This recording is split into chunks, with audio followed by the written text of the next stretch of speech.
The president said in Tahoe that he had tentatively decided to recommend everyone get the new vaccine. When is he going to decide finally? So I think you've heard from the FDA and CDC. They've made an announcement on the new vaccine. So certainly they said that there'll be an updated vaccine mid-September, I believe. So we know that, as you all know, vaccinations against COVID-19 remains the safest protection for avoiding hospitalization, long-term health outcomes, and death, which is why...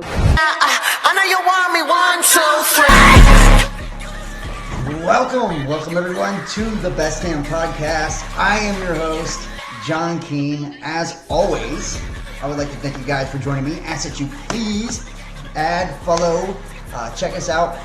Facebook, Instagram, Best Damn Podcast, Twitter, The Real Best Damn, and wherever you're watching from, please make sure to hit the like, give us a thumbs up, leave a comment, let me know what you think, and share this link. That is absolutely the best way to support and just kind of show your love. And plus, it helps me to get out there.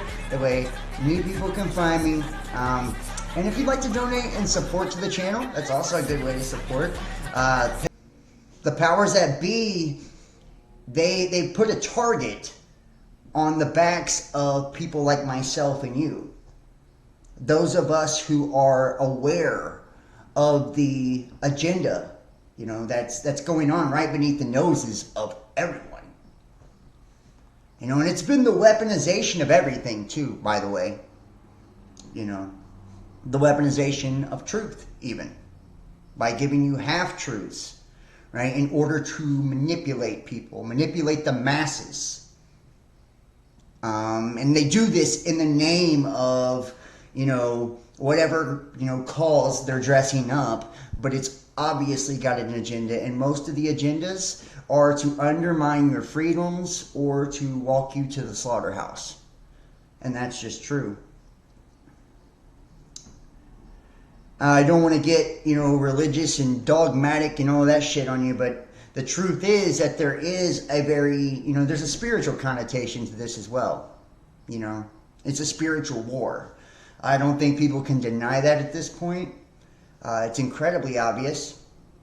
The amount of rituals that are taking place right now, I don't know if I've ever seen it as big and as widespread and as obvious as it has been recently. We just had the blue moon last night.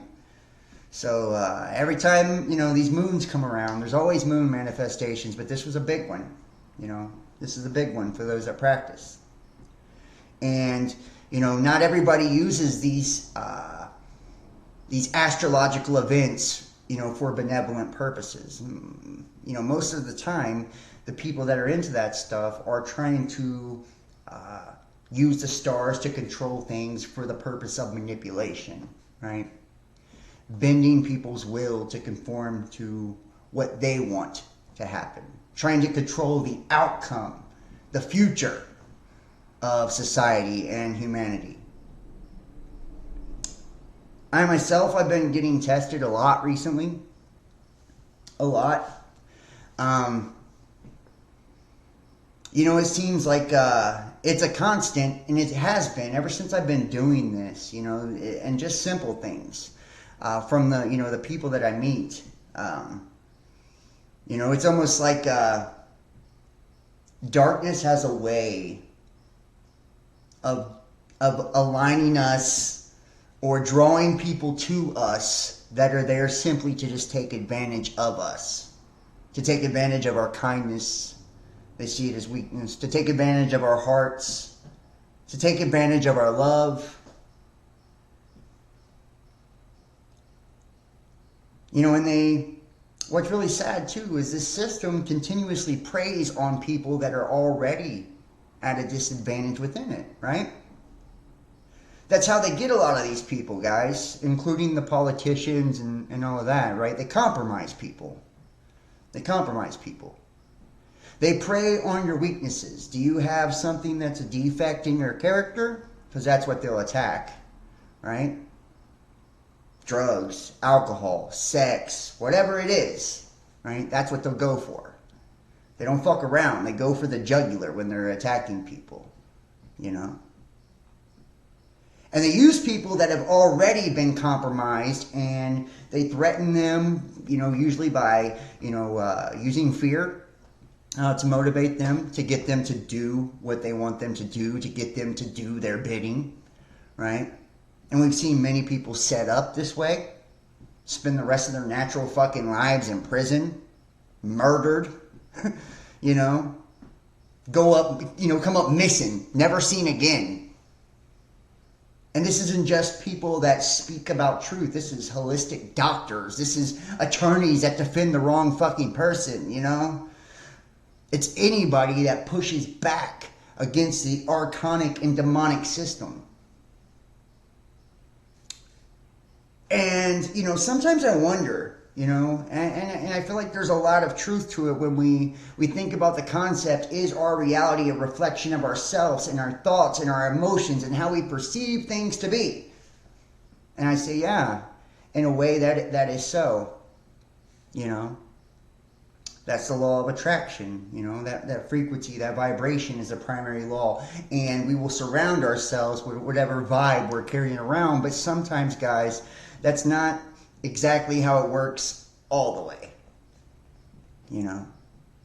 There are entities, there are groups, there are collectives of people that are negatively natured and are vampiric in nature. They're looking to feed off of someone or something, whether it be for monetary gain and wealth, or simply just taking your energy. Some people do it to pump up that ego, that shadow side, And when they become puppets of the system and they're motivated by fear, right? Usually fear of going to jail, fear of being exposed, fear of losing their children, fear of losing their husbands, their wives, their career, their whatever, right? They'll damn near do anything. They'll damn near do anything to save face. This has been something that's been going on with me for years. I honestly can't remember the last real fucking person that I interacted with, just to keep it totally real,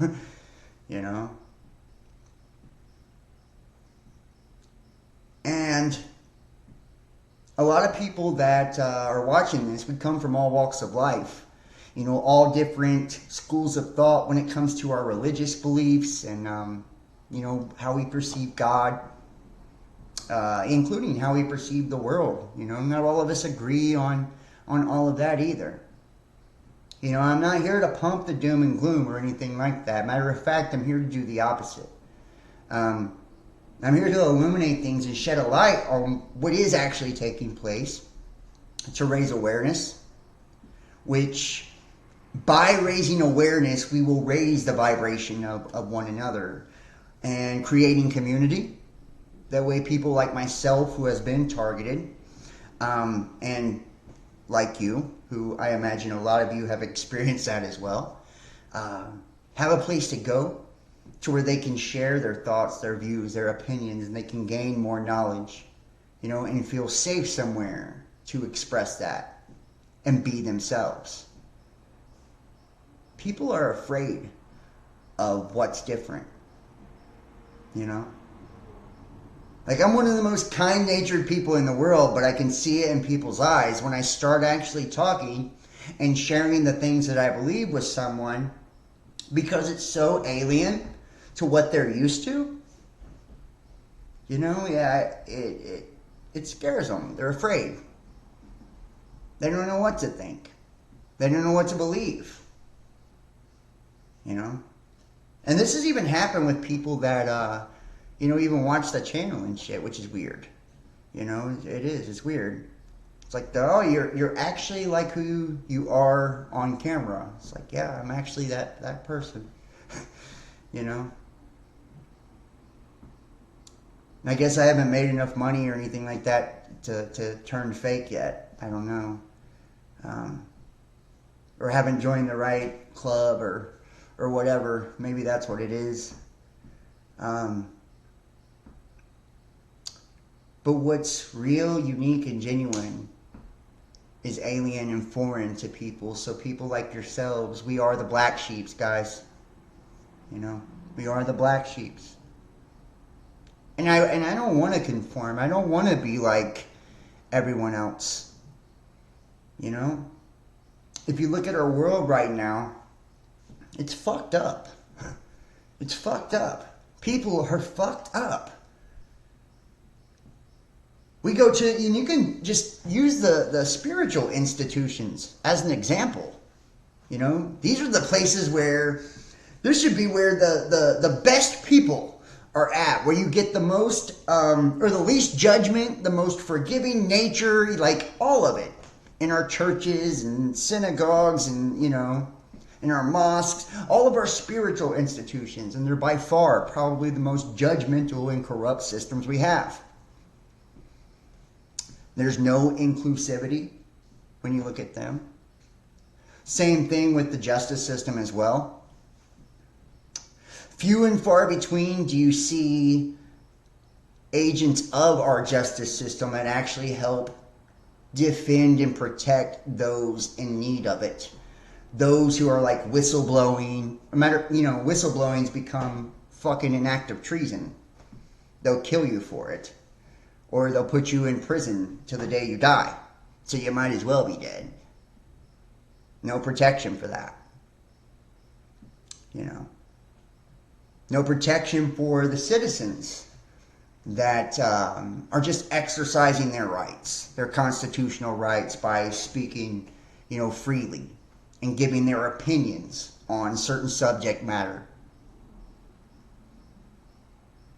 I had a couple of videos removed again. I think the last time I did a video with you guys, I had a couple channels that got strikes and they took down a video or two or whatever and demonetized one of my channels and took down a Discord server. And since then, which was about a week ago, I've had a couple more videos that were taken down.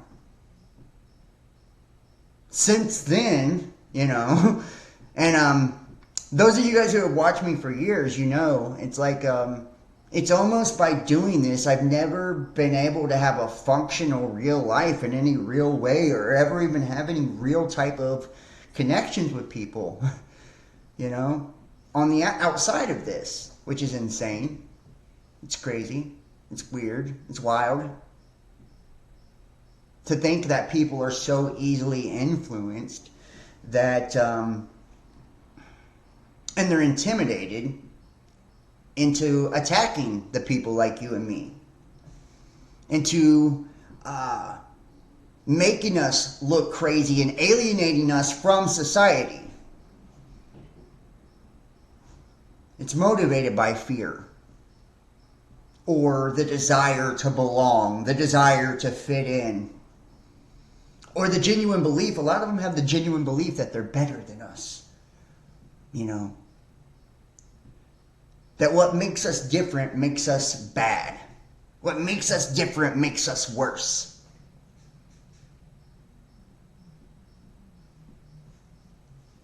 So, I mean, when I meet people, you know, a lot of times the people I meet are motivated by wealth. They think I may be rich. I don't know how they get that idea. For real.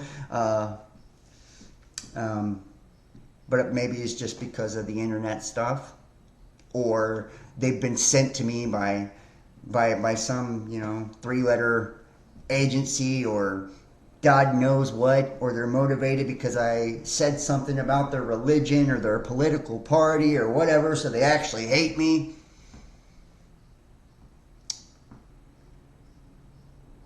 And it's like,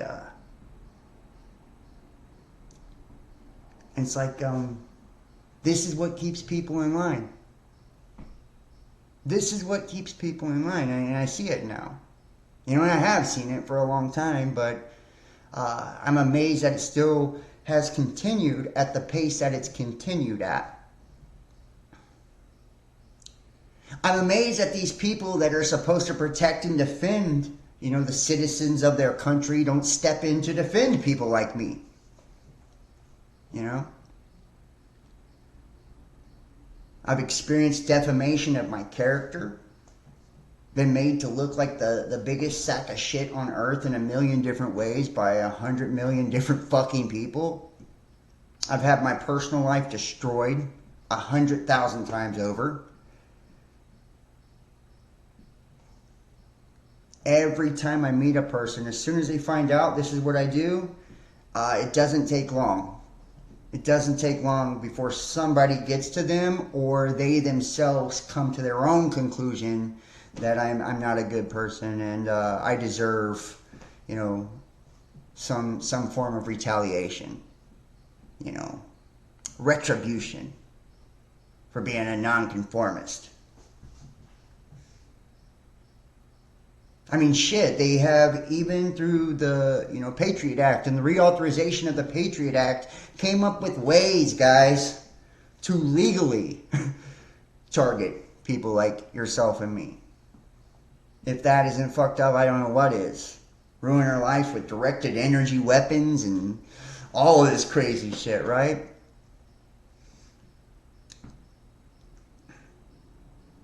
And I've talked to so many that have actually experienced that, and the trauma that it causes, the PTSD that it gives people from these experiences of the gang stalking and, the dues and all of that. It's like just fucking, it's a tragedy.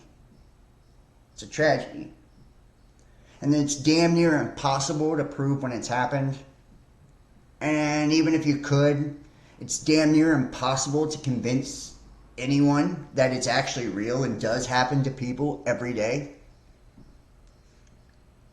It's like, who are you going to get to defend you in those situations? Because the very fucking people that are supposed to defend you are the ones who are actually waging war against you. Not because you've done something illegal or wrong, no. But because of your opinions and your beliefs. And the way that you carry yourself may inspire others to carry themselves in a similar way. And anytime we do speak truth, anytime we do share these kind of things, they find a way to either scrub it from the internet by shadow banning and censoring and all of that, flat out taking it down, or removing whatever page on whatever platform you fucking use to post it.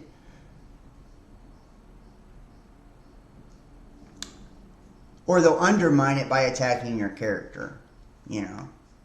They try to expose your vices, Oh, this person's a sex addict, or a womanizer, or a drug addict, or an alcoholic, or, so on and so forth. Greedy, selfish. As if the very same fucking people that are actually attacking all of these innocents aren't sacks of shit themselves.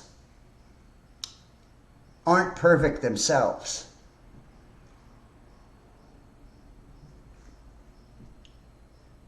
So that's why when we do things on this channel, I try to do it from the point of view of no longer going after the individual, but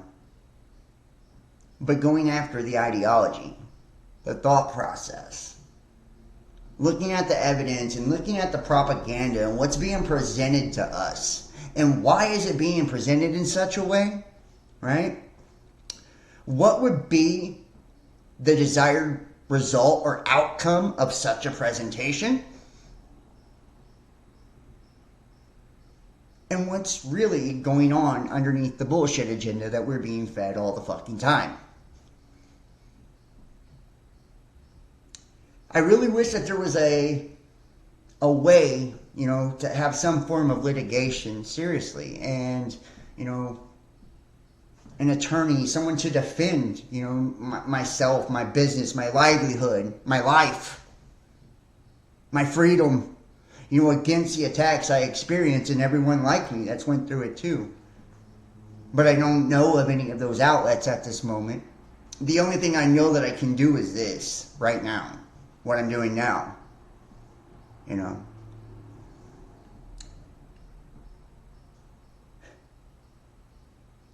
I tell you, and the experiences get wilder each time. That's the crazy part. That's the crazy part. The experiences get wilder each time, and I feel more and more lured into the trap each time.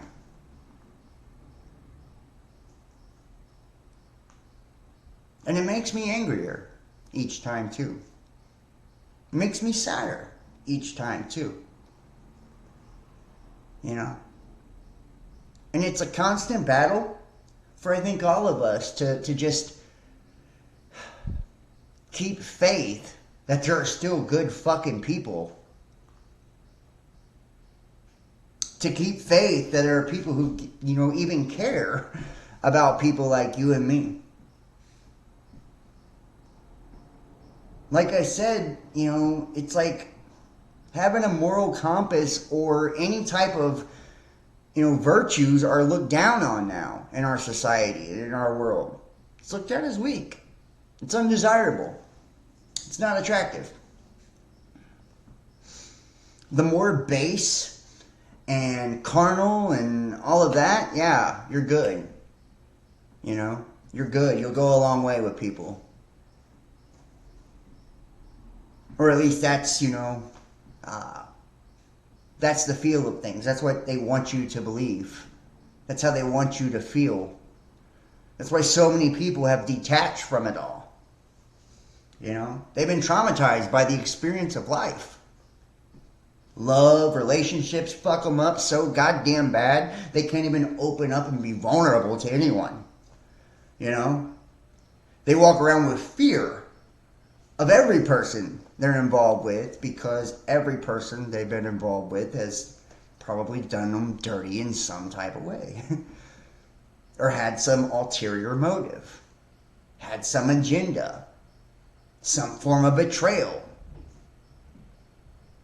And we start to accept that as a norm, and then it becomes to where one of two things happens. Either A, people begin to settle in life, and they accept, you know, these dilapidated conditions as, you know, normalcy, you know, and they start to settle for mediocrity, you know.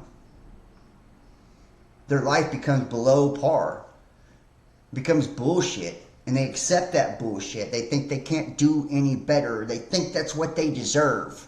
They think that's what they're worth.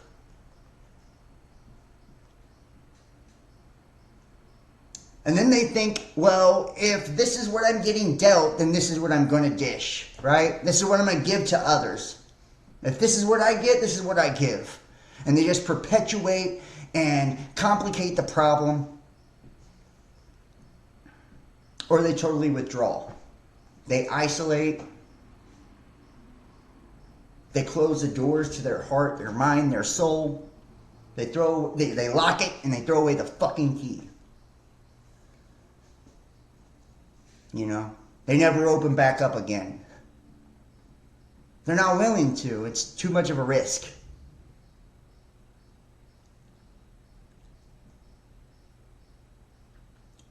And when I look around in life, too, it blows me the fuck away sometimes. It really does. Like,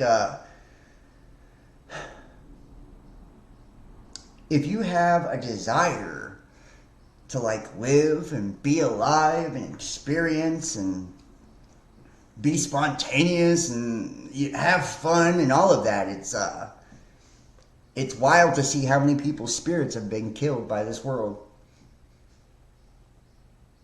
You know? It's looked at as immature, childish, right? It's not responsible. Or fake. You know, a lot of people, you know, wonder why you smile all the fucking time, or you're happy or positive. It's just crazy. It's like, because I think that's our natural state. You know? The depression and the suspicion and the anger and, you know... all of that is probably the unnatural state. Just saying. If they have to use propaganda to put you in that state, then you didn't come out that way. If they have to use drugs to put you into a suggestive state to make it more effective, then you probably wasn't designed to be in that position either. You know? Just saying.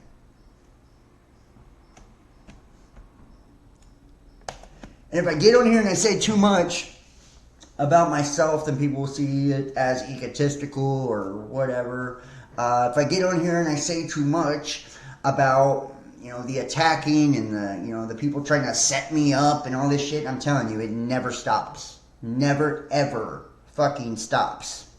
Literally. I've had people call the fucking police on me. I've had people do the craziest shit. It's insane. It never stops. People don't want to hear that either, you know.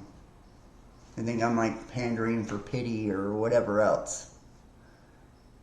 Matter of fact, I've had Facebook take my fucking videos down because I've, talked about them being removed on YouTube.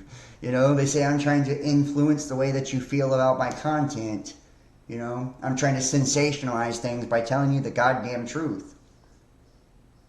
I experience attacks all the time. Disingenuine, shitty people all the fucking time. You want me to lie?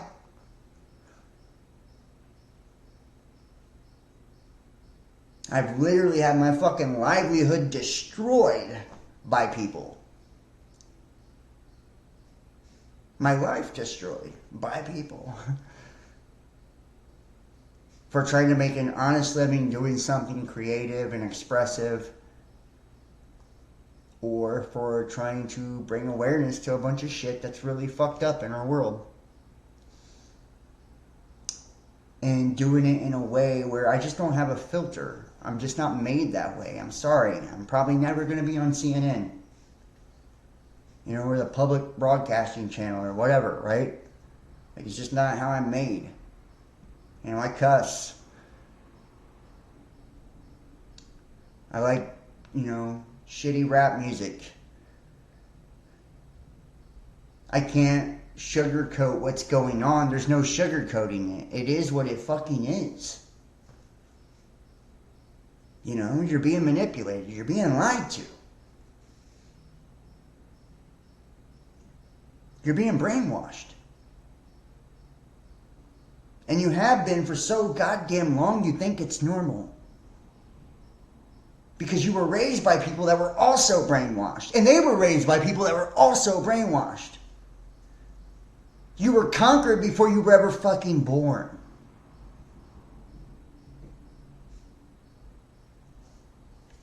And it ain't about your race, your sex, or any of that. It's everybody. I'm telling you, they hate us all equally. They hate us all equally. And if you think that's not true, then you're just foolish. You're just foolish. That's why there's every different variation of hatred and discrimination.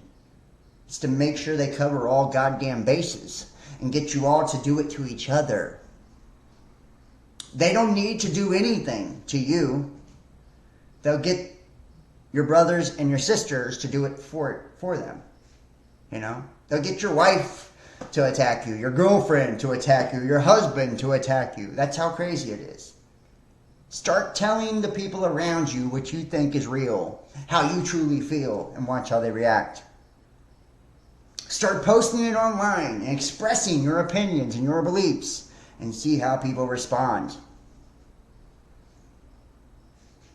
Start whistleblowing on some real deal shit.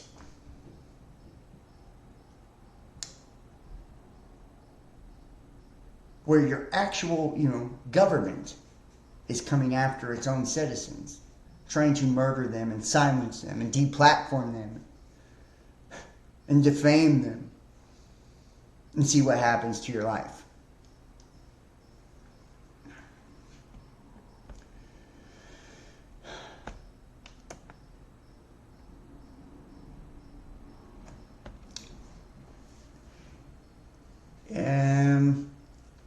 I don't know what you're trying to accomplish by saying that. Yeah, it's okay if I say whatever I want to. It's my channel. That's the whole point. I'll call whoever what I want whenever I want. My freedom of speech is guaranteed by the First Amendment, as a matter of fact. So I don't give a fuck what nobody thinks about what I say. And don't feel like I've called, Joe Biden a child molester. If I have, who gives a shit? Who gives a shit? Nobody sees it or hears it. They shadow ban my channel anyways. The point is, I don't have a goddamn power to go set Joe Biden up by going and putting a fucking kid's pair of underwear in his fucking bedroom or something. They'll do that to you, though. You see what I'm saying? There's a major fucking difference. A major difference. Than someone spouting off an opinion and an actual goddamn attack on someone's life.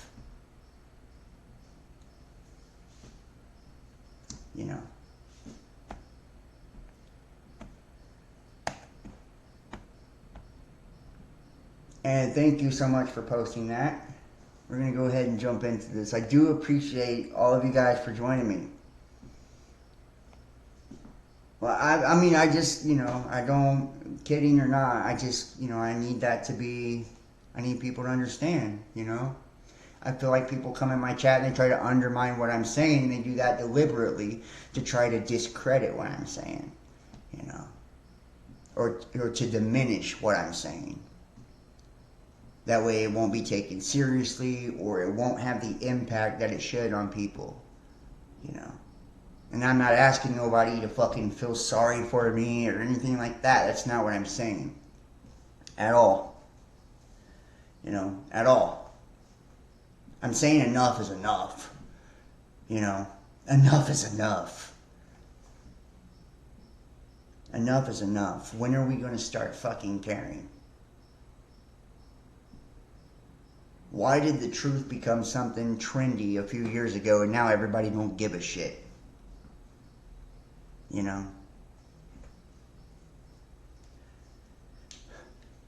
That's all I'm saying.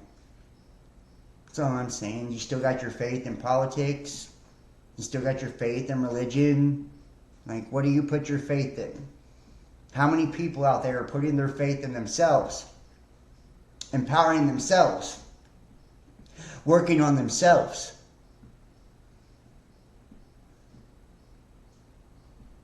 How many people even consider the rest of the fucking world with their actions and their purpose and all of that? Most people's world is no bigger than their skull, right? It ends here. All they do is think about themselves, their own existence, and that's it. Selfish, self-centered, that's how we're programmed to operate. Even the spiritual community tries to program people to do that, man. A lot of bullshit in the spiritual community too. Just like there's a million, disinformation agents in the conspiracy shit. Conspiracy theories are some of the best weaponized psyops there is out there, guys. I swear to you. They're the best. Because they sound real as fuck. And they look like they're being hidden from you. But they just so happen to allow certain ones to go viral. Or certain storylines and certain narratives. They allow certain shit to slip through the cracks, right? It's because they want you to believe that. Because if you believe a certain way, it's taking attention away from what's actually going on. Probably somewhere else. Or what the real story was with something, Or to keep you from focusing on what you could do or take action on something that you could do to actually change a situation. So they want your focus somewhere else on some dumb shit that you could do nothing about.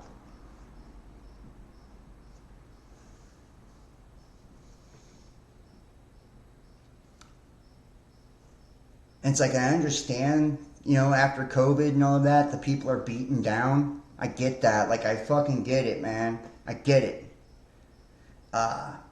It took a lot out of you, right? It did me too. I think it did everybody. They wore our ass out with that one. I've never seen such a global effort to fuck people over in my life. Since World War I and World War II, but I wasn't alive for those.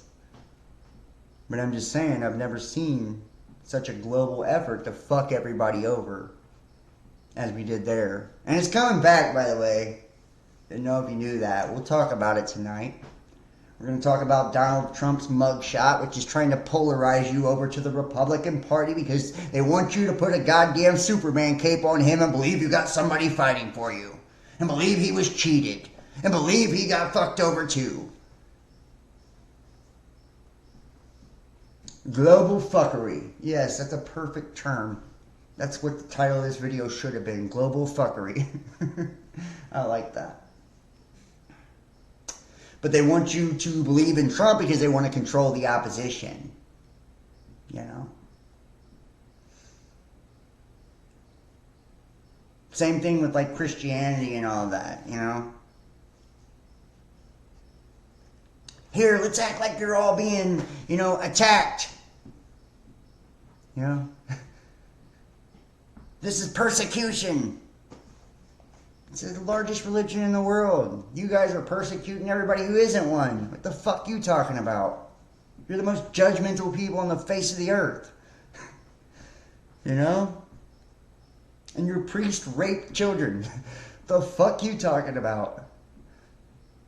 You're running rituals on everybody in your churches. It's all fake and televised and propagandized too. And you have organizations and associations that you have to follow in order to keep your 501c3 because you're tied in with the government as well. Shut the fuck up, you know? Or any of these specialized groups of any sort, you know? It's like, let's go ahead and destroy the majority so we can give special privileges to a small group of minorities. So, and I'm not talking about just people of color, I'm talking about every little special group they create. Let's go ahead and give them extra rights to balance out the scales.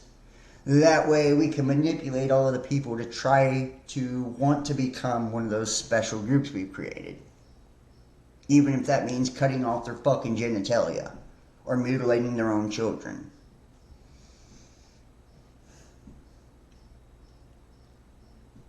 And we've cuckolded the population to the point where they're all tucking their dick between their legs.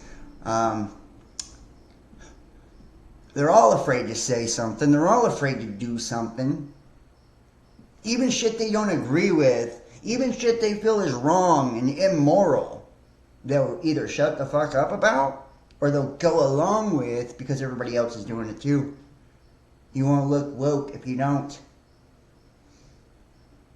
You know, you'll be some sort of phobic, right? Xenophobic, homophobic, whatever a phobic, right? You'll be one of those. Oh, you won't sexualize children? Okay, yeah. You're not progressive or liberal enough. You're not liberally minded, you know?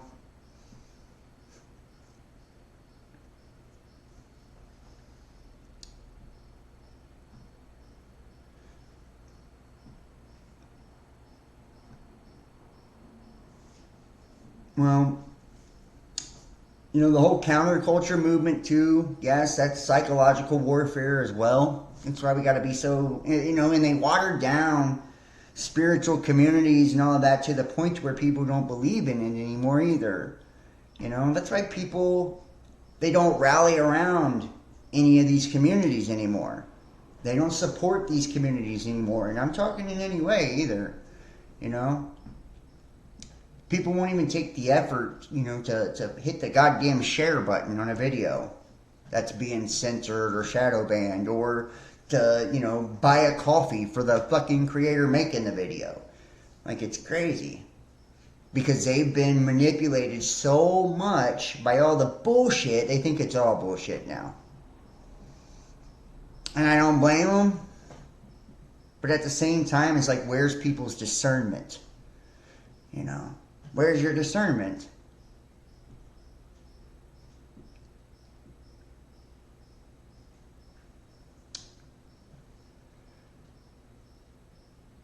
Well, I think transgenderism is not about... PayPal should not be blocked at all. It's not... I don't know why it would be blocked. That doesn't make any sense. Maybe it's just got the wrong link or something, but there's one in the chat. It's paypal.me/thebestdamnpodcast. But the transgenderism stuff to me is not about, let me pull this up so I can quote you. Hold on. Yeah, right here. It is about sidestepping the merger of human and machine. I think it's about actually sterilizing the population. That's, that's still part of the depopulation plot, in my opinion. That's what all of this is. GMOs, right, in the food and the chemicals in the food, sterilizing you. Jabs and all that, sterilizing you. Like, here, I'll put that link in here.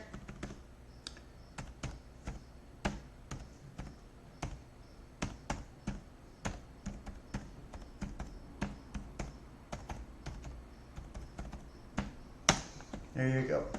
And all the rest of them, it's the same thing, depopulation. That's where we're heading now. It's why we have all of the culture wars and all of that we're experiencing now. We're watching society and civilization collapse, and it has to happen, I guess. And I feel like it has to, because if it doesn't, what's left? So I understand the premise of destroying it so something new can reemerge. I absolutely get that. And at this point, I'm on board. We don't went too far. The system's broke. The world's broke now. So yeah, I get it. I do feel like there has to be some controlled demolition of society, of the legal system, the medical system, all of it. The internet is no longer what it was. It used to be the only place of free speech. It's no longer that now.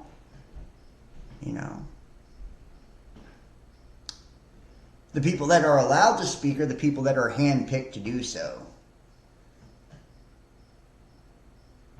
Because they have someone's hand up their ass, literally making them, regurgitate a narrative or whatever else. And people get pissed when I get on here and do this, too. That's what's crazy. It's like, will you just get to the goddamn news, John? Will you stop telling people what you actually think?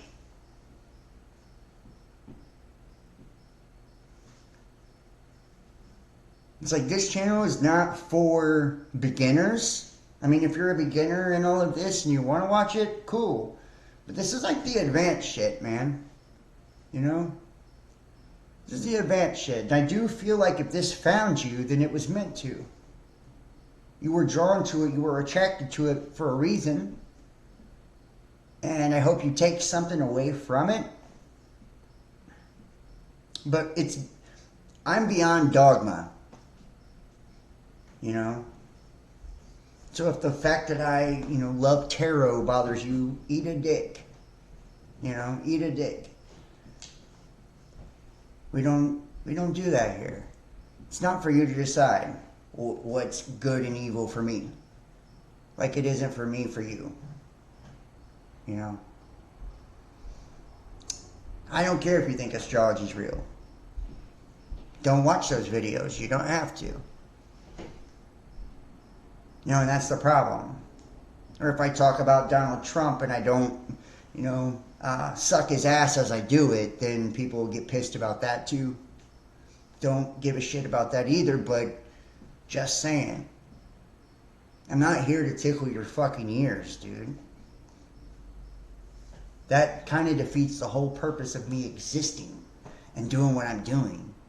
It's like, I want to watch somebody who's actually a real fucking person, who's actually going to share what they literally believe is going on. They're not going to say something just because they're trying to fit in some group, fit in some collective, fit in some mold. Or they think it's a smarter business model. Give me a fucking break. And people are so warped at this point, like they don't understand anything but entertainment. They don't understand anything but entertainment. If it's not fed to them in a fake, cinematic, bullshit fashion, they can't even digest the shit.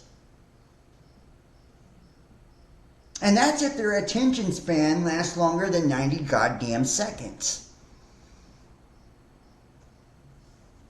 Because of the vines and shit they've been, being hit with the last how many years.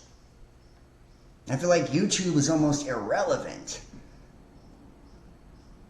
People say, go to Rumble, go to BitChute. I'm on those platforms. They're dog shit. Half the time, BitChute videos don't even play. You know what the monetization system is on Rumble? You think you're gonna, make a living there? You think you're gonna reach people there? Give me a fucking break. It's like people don't understand how bogged down we've all been by this. Like how much the world actually changed. And they're getting ready to go round 2 on your ass. And don't wait to give a shit when you're at home locked down with fucking, graphene running through your veins. Then decide you give a shit again. Because you're bored. Or laid off work or fired from your job. Then you'll decide it matters again. Everybody was an activist during the lockdown. Everybody was spiritual during the lockdown.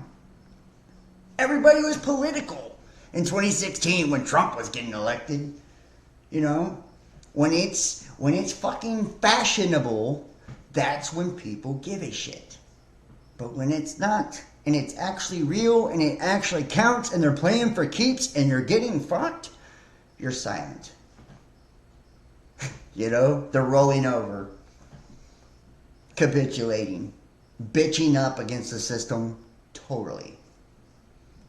Blind, oblivious, and most people are so goddamn overworked, overstressed, overstretched by life, they don't have time. They don't have time to work on themselves.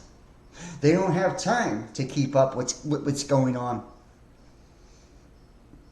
Or, some fuckhead YouTube conspiracy spiritual shitbag has told them that if they watch something that has an asteroid in it, that it's too negative and, they're going to make it happen. It's like, give me a fucking break, people.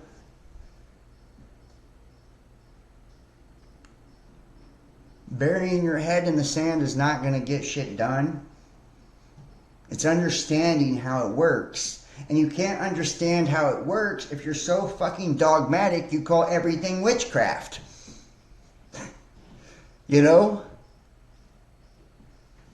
Of course it is. That's the point. Is to show you what they're doing to you. Quit being such pussies that you can't even talk about it. That would be my suggestion.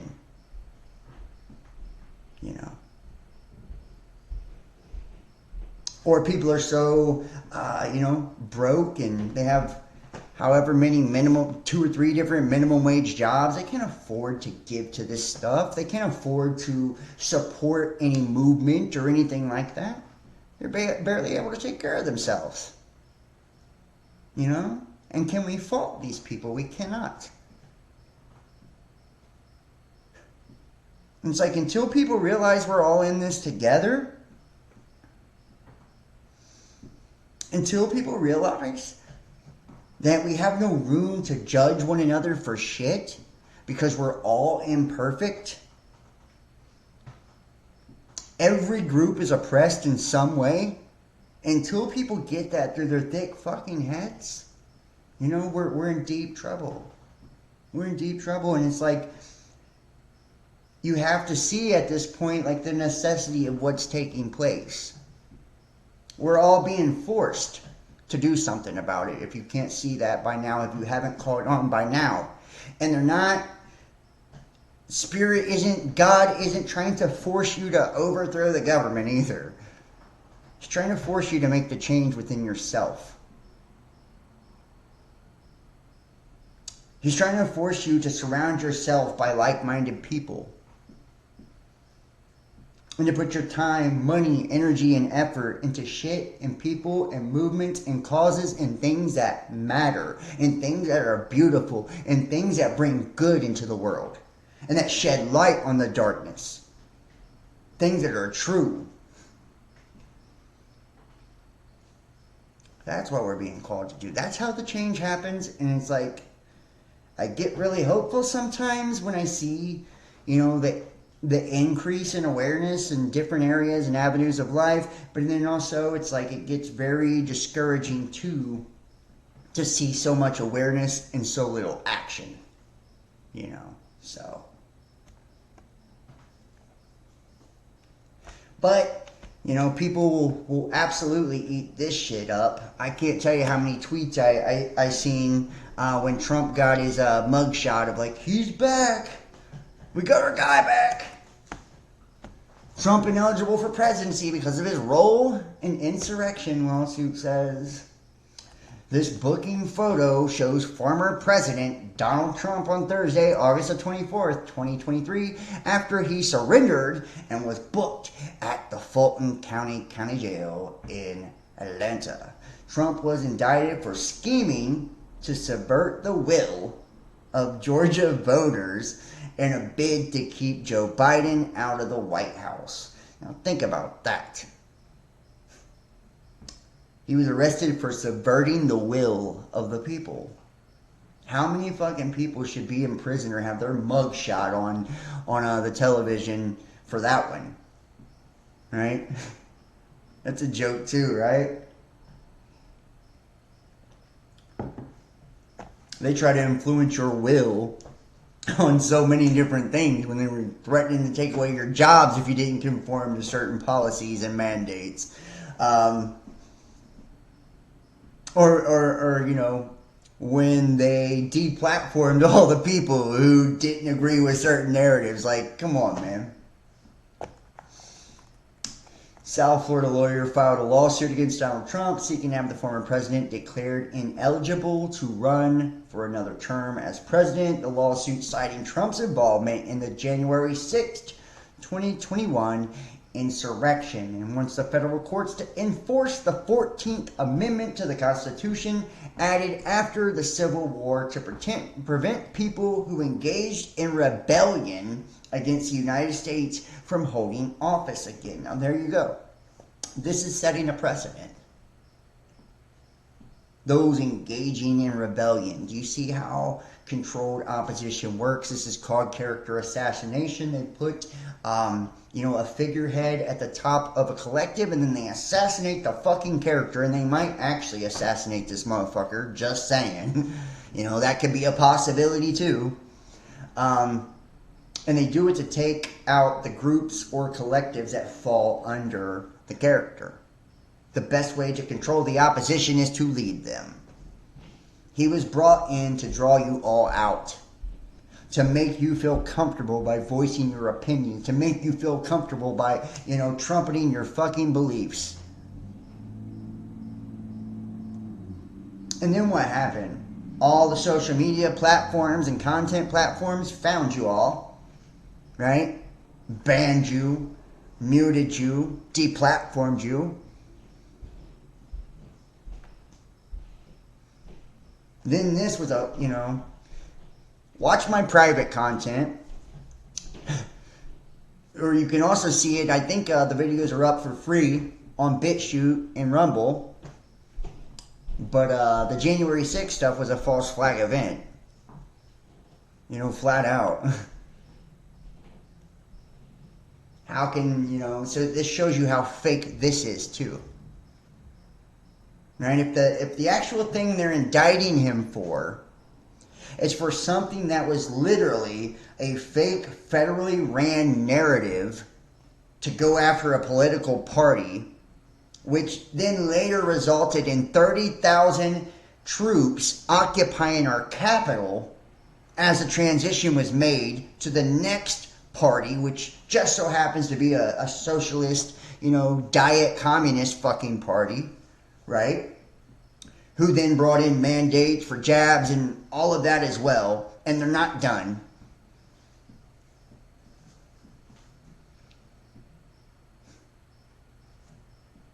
If that was not real, then what do you think this is?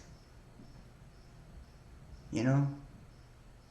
The attack after the fact. They do this that way it's okay to attack you afterwards. To get you next. Same thing with deplatforming Alex Jones. You know? They ended up taking me off iTunes too. I had over 100,000 downloads and everything. But they had to get the first shill domino to fall. You know? That's how this shit works. They get people to represent large groups like that. You know, notice Alex Jones and Trump and their connections and all of that, you know. They were blowing each other the entire time Trump was trying to get elected. Right? They ain't saying shit now, though.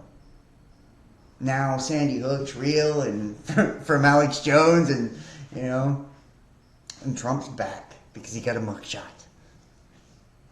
But his bitch ass tweeted out and told you to go where you got set up.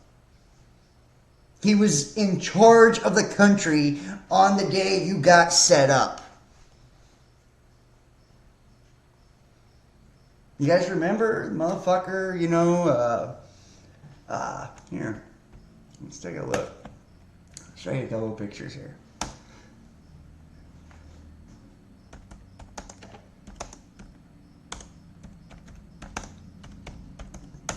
You guys remember all that? The fake fucking tear gas and the cops without badges and the exploding fucking blood packets on the plexiglass fake ass window and all the cameramen and, you know, all of that as they were setting that up. Watch my video. Watch my video on BitChute on the Capitol. There is no doubt about it. This was about as staged as stage gets.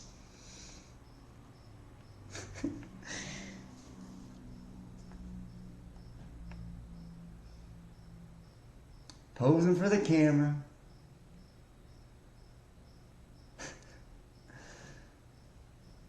Posing for the camera.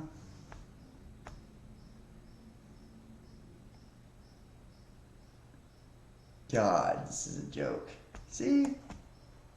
All the people who allegedly got charged and indicted and all of that. Maybe people really did get in trouble. But they had to have been. The people that was walking in the crowd yelling at the people with fucking camera phones like, this is fake! This is fake! But this motherfucker definitely is, you know, and let's just say for hypothetically that, you know, the QAnon shaman, you know, really is in prison somewhere and all of that, you know, we've already seen with the Tucker Carlson shit and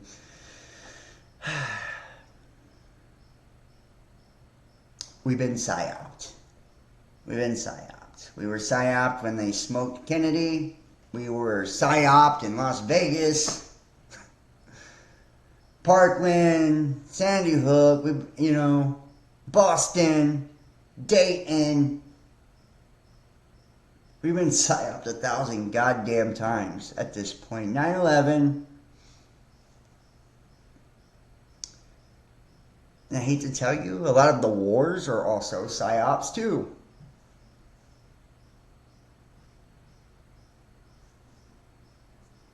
You repeat a lie enough to where it becomes truth. And then you go and you operate off of that basis. That the lie you've been telling is the basis of fact. That is the truth now, right? So then we start building lies on top of those lies as well. Creating these fictional narratives to deceive the people and make them believe something. And by the time they, you know, start questioning things, it's already built on top of so much bullshit that it's hard to dig it all up and get to where it all originated and what's really going on there. But you can almost fucking guarantee that every time, everything that is in the name of safety and security and all of that is a guaranteed death sentence to your rights and freedoms. You know. So. And every time that we see something with, guns and violence and racism and all of that, there is a highly politicized agenda to target specific groups or laws to alter and change them, or attack them or whatever. And yet still, for whatever reason, it's like people, they're not catching on to it. It's like,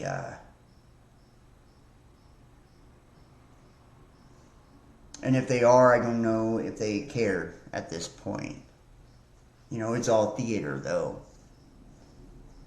I honestly feel like your vote don't matter. Probably hasn't for a very long time, if ever.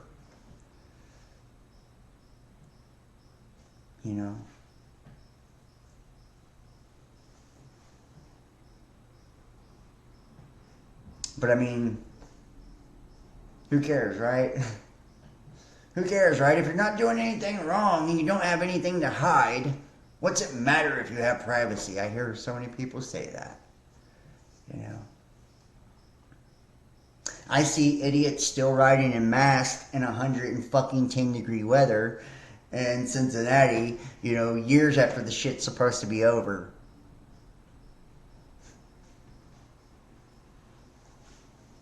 Because they broke them. They don't know what to do without it now. I've seen people missing COVID. They missed it. They were complaining and whining about why people still weren't locked down, or why there still wasn't social distancing, or why they still didn't have to wear a mask. It was insanity. Mass psychosis. Straight up. And they told you to trust the science, when truth is, when it comes to viruses, period, the scientific method for proving they exist is by isolating them, and that never happened. But we had to trust the science the rest of the way through, just not in the actual way to prove something is real. We don't have to trust the science there, just everything after it, yes, then it's science. Selective science, all the doctors that went against the science, they got fucked. They lost their license, they were silenced, some of them killed, I think the real lesson should have been like, trust the science as long as it comes from Big Pharma. Trust the science as long as it comes from a politician. Trust the science as long as it's politically motivated or deemed to make a huge monetary gain for somebody who's got a vested interest in it. Then trust the science. Other than that, do not. Okay? That's not a credible source. Okay? Because we're not paying them. They're not under contract. It's not a credible source. We don't sponsor them. That's not a credible source. We'll tell you what's credible too. Through our own, media news outlets that are owned by 3 different fucking people. But all of them. All your broadcasting. All your radio, TV, all of it. And now we'll even, take over the internet to where those same broadcasting companies now just, pump the shit out here. Then you can trust the science. Then you can trust the news. Then, I guarantee you, I'd be amazed actually if this video don't get taken down for harmful conspiracies. Harmful conspiracies. Yeah. I've had a few of those, for sure. It's a strike. You get in trouble for it. Because you're not even allowed to talk about the possibility that something's fake now. You're not even allowed to express your opinion and thoughts and beliefs that something could not be real or be harmful or detrimental to us. Or you're harmful. You're harmful to the agenda is what it is. You're harmful to the brainwashing is what it is. I have to preface every fucking video by saying, hey guys, I'm not a lawyer. This isn't legal advice. This isn't financial advice. This isn't medical advice. Right? This is just for entertainment purposes only. This is relevant satire. Do not try this at home. Do not engage. Blah, blah, blah, blah, blah. If I don't say that, I get a strike every time. I mean, I have to completely discredit myself for them to even allow me to speak a little bit, and they still usually get me. So.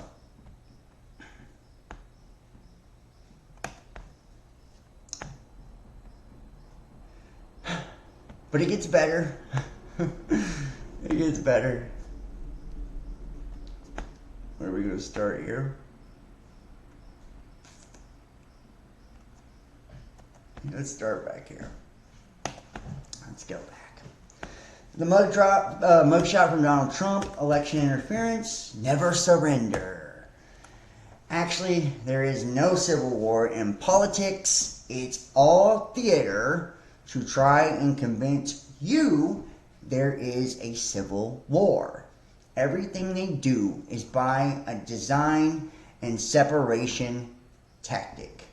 At the end of the day, they all retreat to the same country club and dine together while the unwashed masses duke it out on the streets on their behalf. This very photo was released to galvanize and further separate groups in order to divide and conquer. It's all a fake narrative to astroturf for the next election. If you're still binge watching the DC soap opera, you're a long way from connecting the dots. They want you to think there is a civil war so we don't start a revolutionary war. Isn't that the motherfucking truth? And like I said, every talking head and asshat puppet was posting this shit saying, he's back. Yeah, goofballs.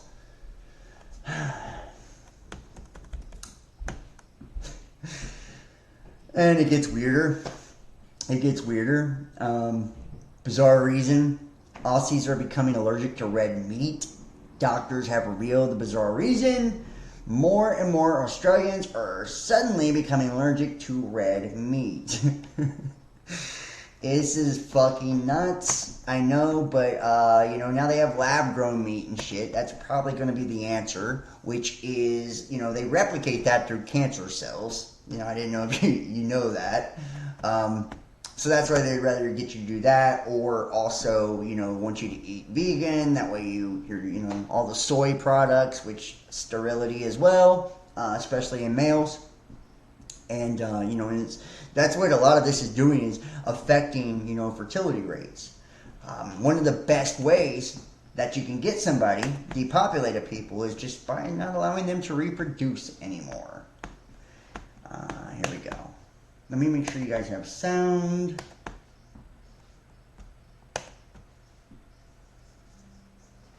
Allergy, making it the 10th most common food allergy here in the country. Federal health allergic. More than 100,000 people here in the U.S. have become allergic to red meat since 2010, all because of tick bites. A second CDC report says as many as 450,000 Americans have developed the meat allergy, making it the 10th most common food allergy here in the country. Federal health officials say those dealing with it often don't get an accurate diagnosis. According to what doctors say, one of the hardest things about making this diagnosis is that you don't know when the bite occurred. It's not like you pull a tick off and the next day you start to see evidence of that. I had what we know now was an anaphylactic reaction. I woke up at 2 a.m. I was nauseated. I was dizzy. I was vomiting and doing other things one does when they're sick in the bathroom.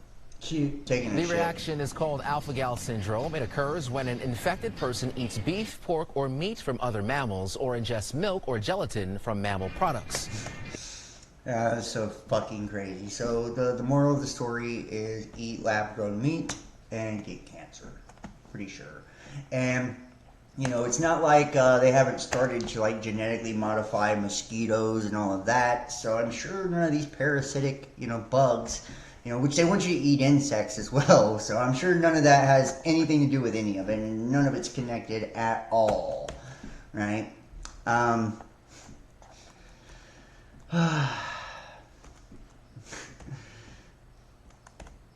The CDC says the new super variant of COVID is going to be much worse on those with prior COVID or are vaccinated for COVID.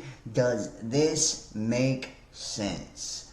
Fuck no, it doesn't make sense. The risk assessment summary for SARS-CoV-2 sublineage BA.2.A6. CDC posting updates on respiratory viruses, detected the new SARS-CoV-2 variant, and is continually monitoring for new variants and studying their potential impact on public health. All viruses, including the virus that causes COVID-19, change over time. These viruses with changes are called variants. These changes can affect how contagious a virus is, how well it responds to treatment, and how severely it affects people. Last week, the new variant of SARS-CoV-2, BA.2.86, was detected in samples from people in Denmark and Israel. At least 2 cases have been identified in the United States, and this variant is notable because it has multiple genetic differences from previous versions. Based on what the CDC knows now, existing tests used to detect and medications used to treat COVID-19 appear to be effective with this variant. BA.2.86 may be more capable of causing infection to people who have previously had COVID-19 or who have received COVID-19 vaccines. Scientists are evaluating the effectiveness of the forthcoming updated COVID-19 vaccine. CDC's current assessment is that the updated vaccine will be effective at reducing severe disease and hospitalization. At this point, there is no evidence that this variant is causing more severe illness. This assessment may change as additional scientific data are developed. CDC will share more as we know more. And it's like really fucking weird. The same dumbasses, that fell for this shit round 1 because it says that they're the targets of round 2. They'll go do the same exact thing all over again, and you already know what I'm talking about. I don't even know if I'll get away with saying this much about it. That's what they deleted my Discord server for. It wasn't even for anything I said. It was for what you guys said. They said that I was allowing medical misinformation to be posted in my servers. So, yeah. But there you have it, right? It's coming after those who received it the first round. So, round 2, more bullshit. Yeah, and I only wonder, if we haven't seen and learned enough the first time around. I feel really, really bad for the people. Really fucking bad for the people. Because that was a shit show the first time around.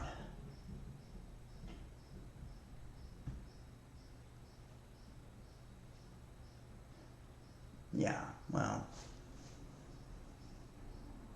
that was a shit show. And that was really divisive too, right? That was turned into the haves and the have-nots, when it came to all that. All the people strapped up with how many different boosts and shit like that, and then the people who wouldn't even let them touch them to test them, they became mortal enemies. And they used it to deny us entry into restaurants and employment and all of these things. And still, they still believe that they haven't squeezed every drop of stupidity out of people. So they're going to go at it again. They're going to go at it again. This is how you cool people down without, rounding them up and putting them into camps. You don't have to. These fucktards are walking right in line to do it themselves. So it's whatever. Right? Whatever. What can you do? What can you say?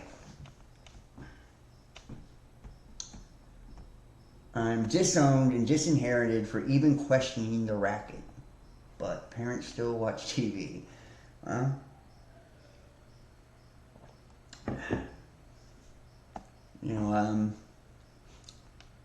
That's why I quit trying to fit in forever ago. I can't live a life where I can't be myself. Like where I'm not allowed to talk about what I want to talk about, or, watch the things I want to watch, or listen to what I want to listen to, or, express my thoughts and feelings and opinions on things. Like, I don't want that life ever again. And I've seen a lot of people's true colors when all this started happening.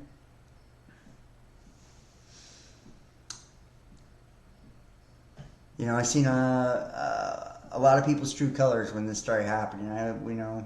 What few friends I thought I had back when I got into all of this, I immediately lost. There still isn't a day that doesn't go by that if I, when I do content and videos, somebody doesn't message me and call me an evil sack of shit for something I said or something I believe. Tell me I'm going to hell for whatever, it's like whatever,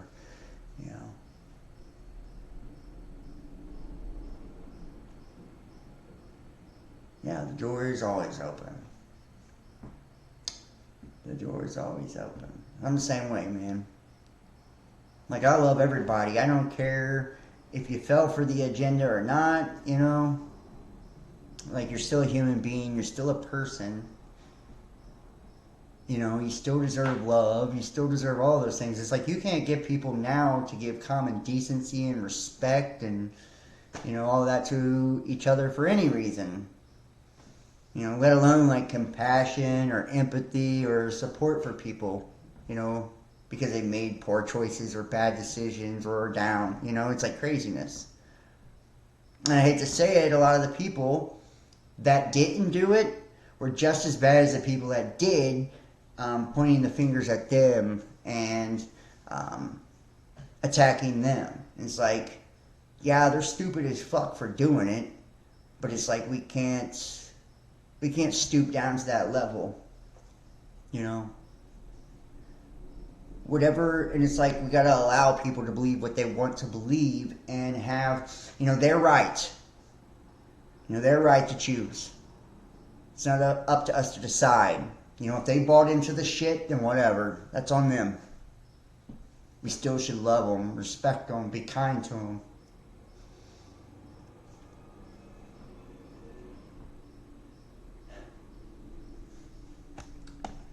Keep it moving here.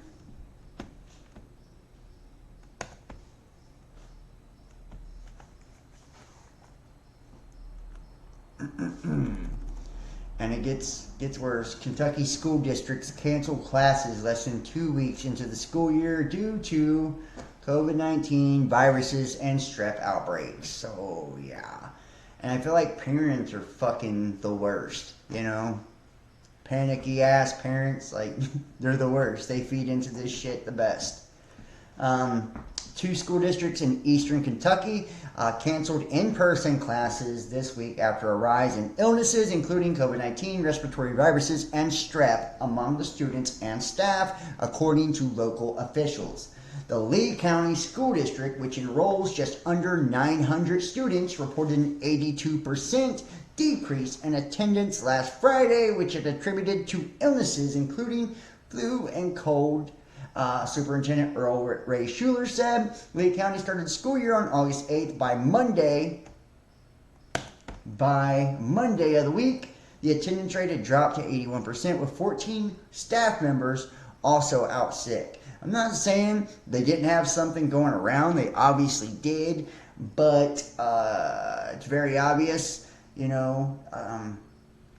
is, being pushed because it supports the new narrative that's being pushed out as well. The buildings and buses being sanitized, all activities were cut off for the week, and classwork will be done remotely. So, so there you have that, right? There's that, okay? The world is getting more demonic by the day. In deadly Maui fires, many had no warning and no way out. Those who dodged barricades survived. Damn. Only those who disobeyed survived. Put that shit on a t-shirt. I love it. I love it. only the ones who didn't fucking listen got out of there with their life. Isn't that crazy? How about that? That's just a coincidence, I'm sure. According to, same thing with that C-19 agenda, was it not? Only those who didn't conform never got shit to do with it at all. According to a report by AP, the only road out of Lahaina was barricaded. Only those who disobeyed survived. In the deadly Maui fires, many had no warning and no way out. Those who dodged barricades survived. Only those Maui residents who disobeyed the barricades survived fires. Yep, during such events, you're likely better off following your natural survival instincts. And meanwhile, the guy claims there aren't a lot of parents asking about children, which leads him to hypothesize that whole families have been incinerated. You won't believe it. You just will not believe what I'm going to present to you in today's video. When I discovered it, my jaw dropped, and to be honest, I'm still in disbelief. So whatever you do, turn off all distractions and watch every second of this video, because what you're going to see in here is going to leave you in absolute disbelief. You ready?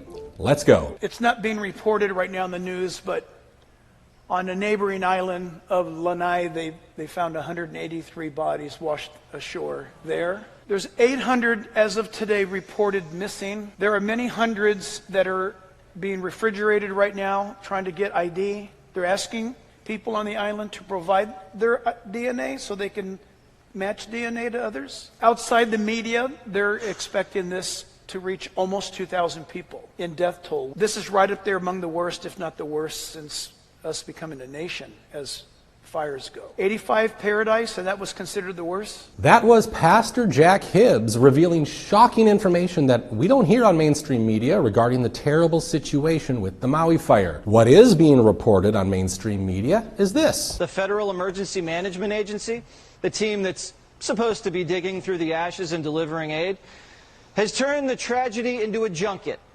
FEMA booked themselves into 5-star luxury Hawaiian resorts. They're shacking up at the Maui Four Seasons, beachfront of course. Rooms there are $1,000 a night. It's not just the Four Seasons. FEMA agents are also posting up at the Fairmont Key Lani in Maui, where rooms range there from $1,300 to $4,500 a night. FEMA agents are also crashing at the Grand Wailea Astoria, 5 stars of course. Are these the hotels Biden's FEMA officials should be staying in, gallivanting around in and drinking in, as search and rescue operations are underway with 500 kids still missing? Now, FEMA has confirmed that they're staying at these hotels. Biden's giving Maui fire victims $700 while his FEMA officials sleep at luxury resorts that cost more than that per night. FEMA officials could stay at the Days Inn, where you could get an oceanfront view for $250 a night. We confirmed it. Rooms are still available there. Now, when did FEMA develop this taste for the finer things in life? Because FEMA's administrator, Deanne Criswell, is complaining that they don't have enough money. We're watching our disaster relief fund very closely. Our estimates do still stay that we may have a depletion of our fund now. I mean, this is a day-by-day monitoring of the situation. We will start to move some of our recovery projects and delay them until the next fiscal year. Whoa! FEMA has a $25 billion budget. Please. Oh, they don't have enough money, to help with the recovery fund, but they can stay in 5-star hotels. You gotta love the shit, man. It's like absolute lunacy when it comes to all of it. And people don't catch it. Like, I don't even feel like people catch this shit at all. I mean, it's not funny that people get fucked up, but it is funny that, these agencies and Biden giving them $700. They couldn't even stay in one night in some of the hotels that the people, that are there for the recovery effort are staying in, who say they don't have enough money to actually do the recovery effort. So yeah, moving on. And make sure you guys are hitting the thumbs up and the like on this video, because I'm almost positive it may get taken down. I could possibly get a strike for this one, so make sure to donate, support, subscribe, and check out the other platforms as well. One daycare even said it offered kids the freedom to try out child sexuality in the rooms. German kindergartners promote sexual exploration rooms where children are encouraged to masturbate and touch each other. At least 2 nurseries in the German state of North Rhine-Westphalia have introduced the practice.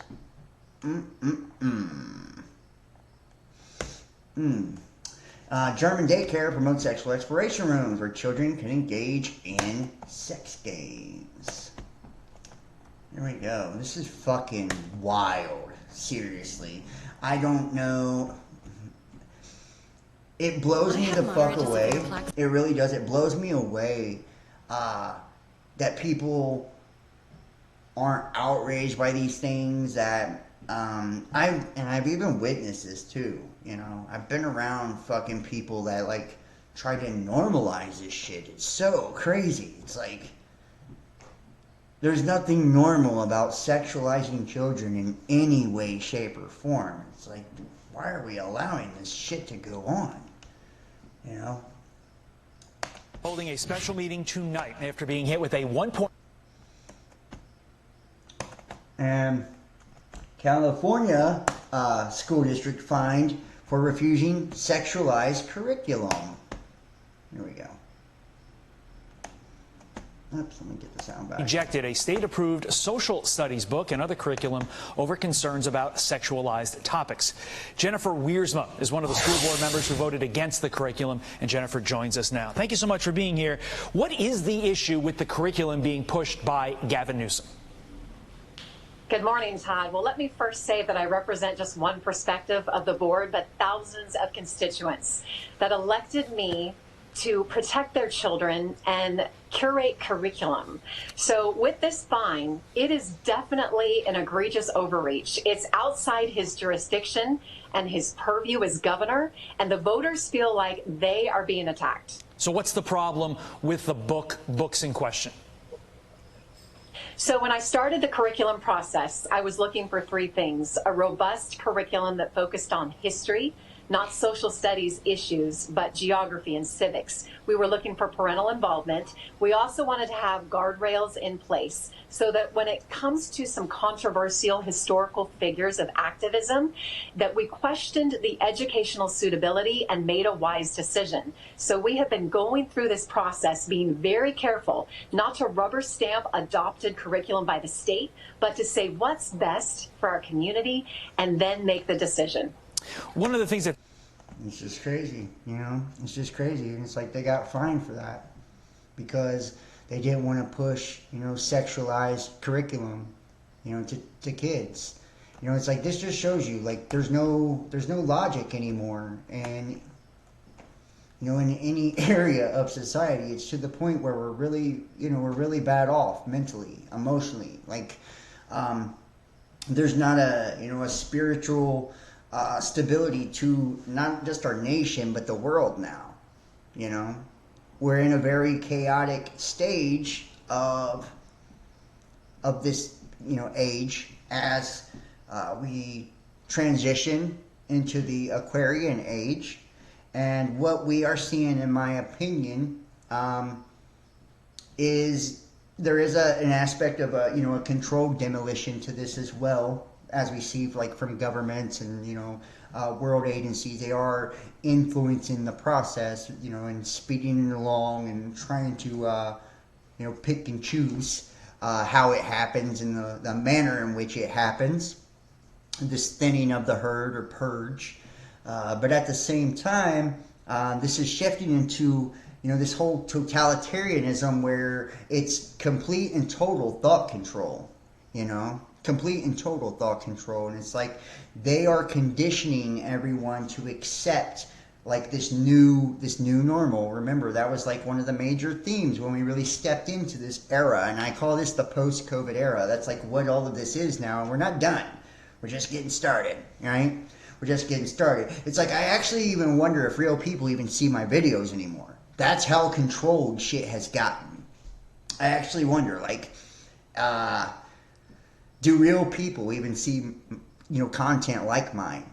You know, Do they block the IP addresses and, scrub, stuff like this, like they've scrubbed everything else that they don't want us to be educated about or don't want us to be able to weigh in on or have an opinion about when it comes to the things that are affecting our society and our world.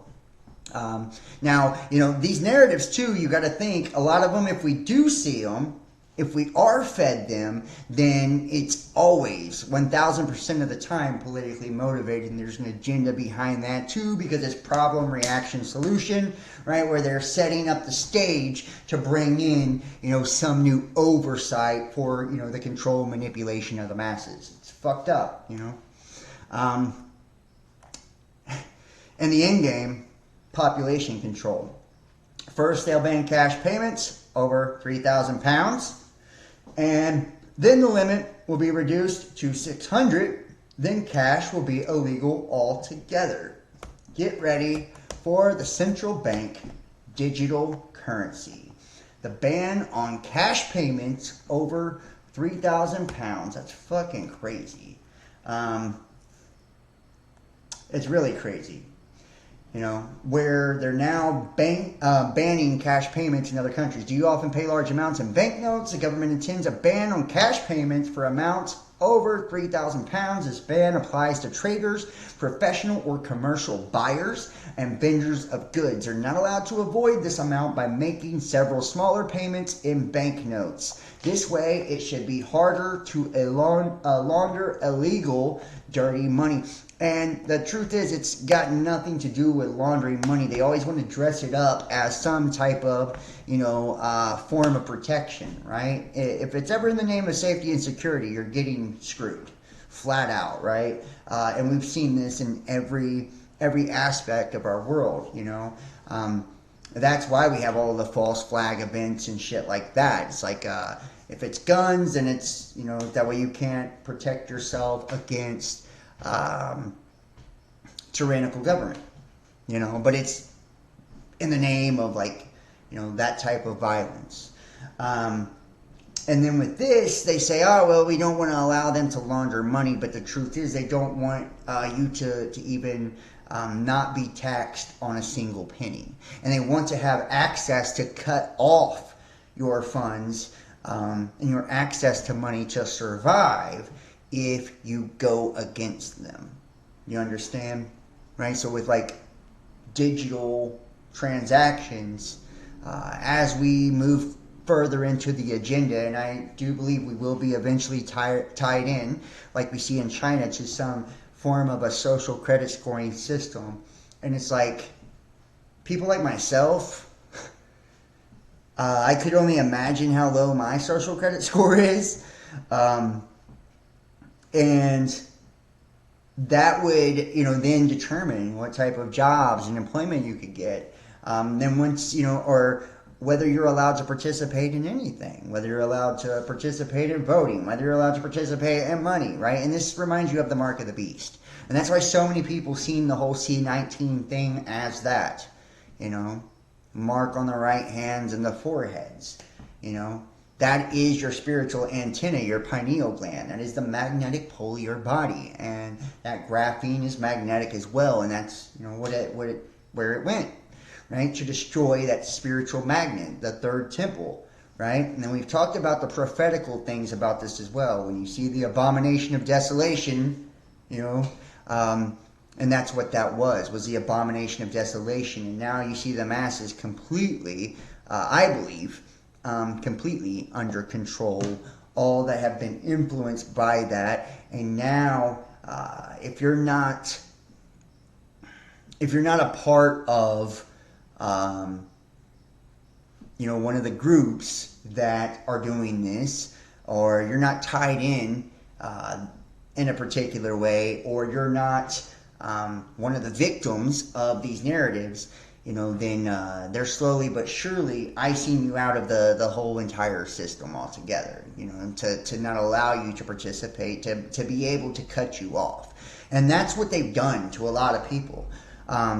Myself included, financially, on the monetary side, I've been attacked so much, for doing this, to where it's completely like destroyed, you know, my business, my, you know, my welfare, my well-being, to, you know, and that's because they don't want people to be able to perpetuate truth. They don't want people to look like they can still make it if they go against the machine, right? It's like if you stand up and you speak out, they always attack, you know, you and your finances, because that's how they can get you to starve out. That's how they can get you to capitulate. You can't grow if you're not able to promote. You can't, you see what I'm saying? You can't build around that if you don't have the means to do so.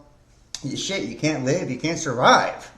So you're forced to do one or two things. You're forced to self-censor and capitulate to whatever the agenda is. That way you can still participate in society and at least appear halfway normal. You know, or you're forced to figure it out off-grid, basically, at this point, you know, and to be demonized. And, you know, you see, especially in big cities, how many fucking homeless people there are now. It's like, I have a feeling we're going to see this continue to increase, you know, homeless problems and all of that, you know, because they don't want anyone to even be allowed to participate or to give a glimmer of hope that if you stand up against the narrative, you'll have success. You know, there's power in numbers, and knowledge is power. So if they take away that knowledge, or discourage that knowledge, or punish that knowledge, there damn sure can't be any community formed around that knowledge. So there's no power in people and numbers. They've got you isolated. That's why they do that to every one of the people. That's what the whole targeting individuals thing is about. You know, these committees that they create in the federal government through the Freedom of Information Act and all of that to go after you. They don't have to inform you that they've labeled you a domestic terrorist. And then they'll go after you, you know, find out all the dirt on you and try to discredit and defame and attack you and all of that. And it's because they don't want you to, you know, pick up steam, you know, and encourage others, you know, to do the same, to speak out, you know, to tap in, you know. So it's pretty fucked up agenda. That's where we're at. A lot of people don't even believe it's real or genuine. You know, try to tell most people that, you know, they censor you and stuff. You know, they just think that that just don't go on. It's really wild. You know, it's really wild, especially all the evidence that we've seen. I wonder if there's anybody home, you know, upstairs on these people that have, you know, been poisoned by the system like that. I know it's a spiritual war, and I know it's like at a spiritual level is where the battle takes place, but also at the same time there is something biological to it as well. We're, you know, we're multifaceted beings, so our biology, you know, connects us to the ethers because we have a physical vehicle. So it's like if they attack that physical vehicle, then you can't pick up the signal, you know, the God signal, so to speak. And if you can't pick up the God signal, then you can't pick up that frequency, that awareness. You don't have access to that higher level of information. So you're not aware of what's taking place or the reality around you or, you know, any of that. And we're at a wild point because, you know, and it's like, as we witness like the controlled demolition of everything, you do see this natural polarization taking place where the few people that are truly awakening to all of this, and there are some, there's a lot more that think they're awake and aware than there really are, you know. It's just kind of become somewhat, you know, trendy, or it's become a niche, basically. You know, so there's that, the fake wokeness and all of that shit. But then there are real people that actually are stepping out of the box and actually are seeing the entire illusion for what it is. Because I promise you guys, the whole fucking thing is a sham. Like your entire world and reality around you is false. It's a false paradigm, a false reality, a false illusion. And truth is, it's a mirror reflection or a projection of, our mental perception. So, as we're having this illusion reinforced on us, like that becomes solidified or crystallized as our reality. And we become restricted. We become bonded to this world, to this system, and I believe that's what a lot of the whole purpose was for tagging everybody with that, right, was to lock them into a particular frequency where they could receive signals from the satellites and, whatever, to be more easily controlled. And yes, there was certain side effects that thinned down a lot of them as well. And I don't think we've seen the end of it. I think it's going to continue, and I think it goes way deeper than what most people know. And I strongly encourage people, watch my videos on BitChute. Watch my videos on Rumble. Back when all this was first starting and before it happened, I broke down piece by piece, step by step, what was actually taking place and how the process worked. I can't get into it on the public platforms now for obvious reasons. But, it's something very important that people really do need to understand, that they are engineering society, socially engineering us, but it's like way deeper than just, how we, our thoughts and our political beliefs. It's actually modifying our genetics too, to create slave races out of who does survive. Those they deem worthy enough to be a slave of the system, and it is the shift into the transhumanist agenda, as we watch ourselves merge with machine in a way, but it's more of like merging with a systemic form of control through technology. It's not like you're going to become RoboCop or any shit like that. You're not going to get any cool fucking privilege out of merging with the machines. Perhaps maybe some people with a lot of money or something, as it progresses, can attain some insane level or ability to bring in data and information through their own psychic Wi-Fi, and they may be able to access their own version of immortality some way, or copy their consciousness or whatever, right? Or designer babies, create superhumans that way. But I promise you, it's not any of us, right? It's not you and I. Everything that is designed for the people is designed for their, their destruction, at least inevitably. Even if it's not for your immediate death or destruction, it's going to either, sterilize you, it's going to, retard you in some way, or your growth and development, or alter you in such a way that there's no coming back from that. There's no coming back from that. And you're going to pass that gene on, those traits on, those thoughts, and, all of that on to the generations behind you, if you're even able to procreate. That's given you haven't fallen for all of the different agendas that discourage actual reproduction or fertility. So it's like that's a lot of ifs there, and that's a lot of different ways there. Remember, the goal is to bring the population to under 500 million. Now, 9 billion, 8 billion people on the planet, that's a massive, massive decrease. A massive decrease. And I don't think people like you and I are going to make the cut. I think more so we're used as examples to keep the rest of the sheep in line. It's like, it's what I hate about, like Christianity and the whole cross symbolism, the crucifix. It's like They tack Jesus' ass up on that cross to make an example out of him. It's like you go against the system, you know, we will crucify you. You know.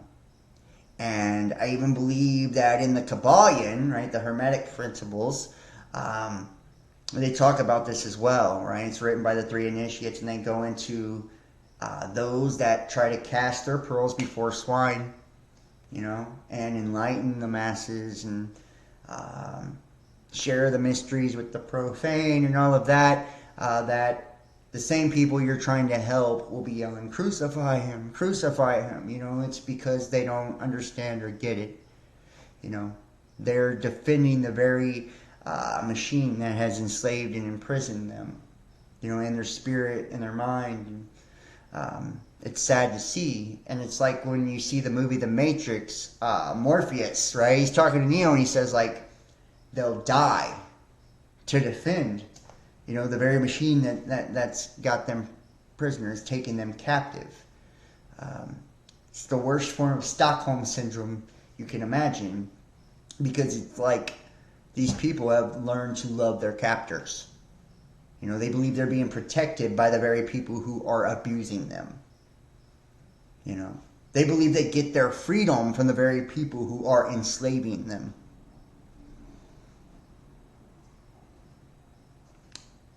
And with cancel cultures and things like that, they use the guise of political correctness and social justice as the grounds, which dangerous disinformation and fake news, incredible news sources, which was all perpetuated by the Trump regime, in case you forgot. Isn't it funny how all that spins back around on us every time he does some fuck shit? They then, you know, use that to like criminalize anything going against it as well. So it's like we got to really get hip to these things and really get slick. And that, you know, Google sperm count 2045. I will actually do that. Let's do that.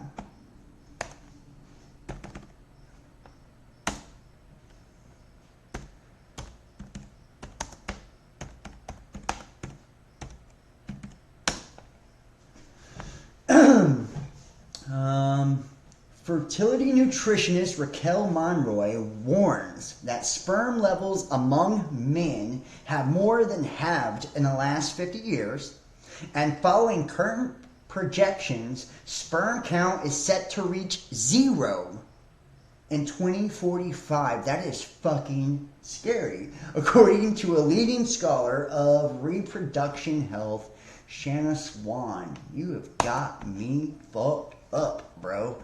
Like, for real, I did not know that. When it comes to fertility, the onus often falls on women when a couple struggle to conceive. But a new, fascinating Channel 4 show is set to raise eyebrows as experts say Spermageddon is on its way, with men set to be infertile by 2045. Jeez, man. Wow. Wow. I'm about to share this one with you guys if you want to check this out, or share it with the naysayers and all of that. You guys know how people are. They're like, oh, where did you find that? Where did you get your information? Is that a credible source? Da, da, da, you know, so it's like, anybody's going to hit you with that shit. You know, thank you so much for that, Graceful Heart. That's awesome. That's awesome. I really appreciate you guys. I have the greatest community, so I do want to put that out there. I genuinely appreciate you guys. I love you so much, man. Those of you who have stuck around and, you know, you do things like that. You know, you contribute information and you share what people need too. Like, it helps me to be better at this, and those of you who support me. It's like I couldn't do it without you guys, so I just want to say thank you to all of you. It's a really, we got a tough road to walk, guys. Like, I'm not lying, like, we do. It's not going to be a fun road all the time either. One of the things that I genuinely believe, though, and that kind of gets me through all of the shit, is that I feel that through enlightenment and awareness and knowledge and truth, that's our key to freedom. That's our key to freedom. It's illumination. That's how we're released from the prison, of perception. It's by making ourselves more aware, empowering ourselves. I only use this stuff, the news and all of that, to show you how the narrative works, to show you how it's done, right? How it's effective. Not to reinforce any of it as real or true. Matter of fact, I believe none of it is real or true. Just my opinion. I believe this is all what someone else is trying to get you to believe what reality is like. Right? They want you to latch on to the idea of humanity being this parasite, or humanity being weak and weak-minded, or divided and separated, and this plague on the earth that's anti-human, flat out. And they want you to buy into this narrative of being powerless, right? Being hopeless. And they even want to try to get you to gravitate towards being some fucking martyr too. It's like, oh, well, the Bible says God disciplines the one he loves. The Bible says they would persecute us, so you must not be doing something right if they're not ruining your fucking life, right? Well, I must be doing a lot of shit right, because I get attacked all the time, but the truth is, the attacks only go as far as we allow them to. As much as we believe they have the power to attack. As much as we believe that we're vulnerable to attack. Right? They're only as effective as we believe they are too. We truly, genuinely have a direct influence over our world and our reality. And the way that we interpret this information is going to make like this, it's going to, create, it's going to create how it projects out on the other side. So it's like, it all starts in the ether first. And that's why technology mimics creation, because it's a direct attempt to influence the ethers, And I heard something. There's like a new form of essentially psychic gifts. We're strong though. Yeah, we're strong as fuck. We're strong as fuck. If we're still alive, if you're still alive right now, you're really strong. If you're still alive right now, you're really strong. It's like fighting the good fight is understanding that no man is your enemy. There is no enemy but yourself. The government's not your enemy. Money is not the enemy. The devil is not the enemy. It's you. It's always been you. But you're also the hero in your own story as well.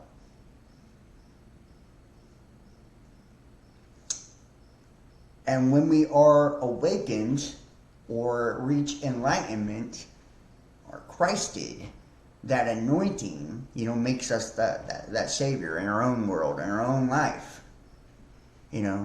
And that crucifixion takes place within us. That's the process of dying to the physical world and reality and its limiting beliefs. It's limiting beliefs because those beliefs are what are keeping you caged in. We talk about this all the time, lack mentality and all that. And what's fucked up is people don't, whenever I get on those every time I do any esoteric or occulted videos, I got about half the audience. Anytime I do some shit where I really say what I think or feel, half the audience. anytime I try to, and I feel like tarot is incredibly empowering too, because it allows you to divine the energies around you and maybe make different choices, on things that are playing out in your world. It's like every time I do something that I feel actually matters or is actually real or true, I don't see a response from it, to reinforce that. It's all the fluff and the bullshit that gets all the views. It's all the fluff and the bullshit that, gets the positive response. And I wonder, is that just the AI system's way of, giving me feedback as a reward? Like, hey, the algorithms will push nonsense, so here's your reward, right? Good positive feedback. Thank you so much. I appreciate you. And we look here. The need for chaos is linked to the sharing of conspiracy theories. Study finds. And, people can think I'm a fucking sellout all they want. The reason I've gotten away from this stuff, guys, is flat out, it's destroyed my livelihood by doing these kind of videos, and it's destroyed, what I've taken so long and worked so hard to build, and, all of that. So, it's not that I don't think that, it's important to talk about this, but I feel like I just kind of explained why I lean more towards doing the spiritual work now and the occult and esoteric videos now, because I feel like that's going to help you at a way deeper level, make you way stronger, for the war that is waged within ourselves, because that's where it starts and that's where it ends. New research suggests the psychological concept known as the need for chaos plays a bigger role than partisanship and ideology in the sharing of conspiracy theories on the internet. The study, published in Research in Politics, indicates that individuals driven by a desire to disrupt and challenge established systems are more inclined to share conspiracy theories. And I just want to state, I'm not driven to disrupt and challenge the established systems. I am driven to disrupt the caged-in control of my own reality and people around me. The attacks on us for not going along with what everybody else is going along with. Not just staying silent, when we see some shit that's fucking us over and our brothers and sisters and all of that, It's the desire to enlighten and awaken people to their true potential and awesome power that resides within each and every one of us, because we're all divine beings. We all have that God power in us and have abilities to create beautiful, magnificent things and make great, wonderful changes in the world. And it's hard, because it appears as if you're just, you're being a contrarian, and it's like you just want to go against the grain, and, but it's not that, it's not that.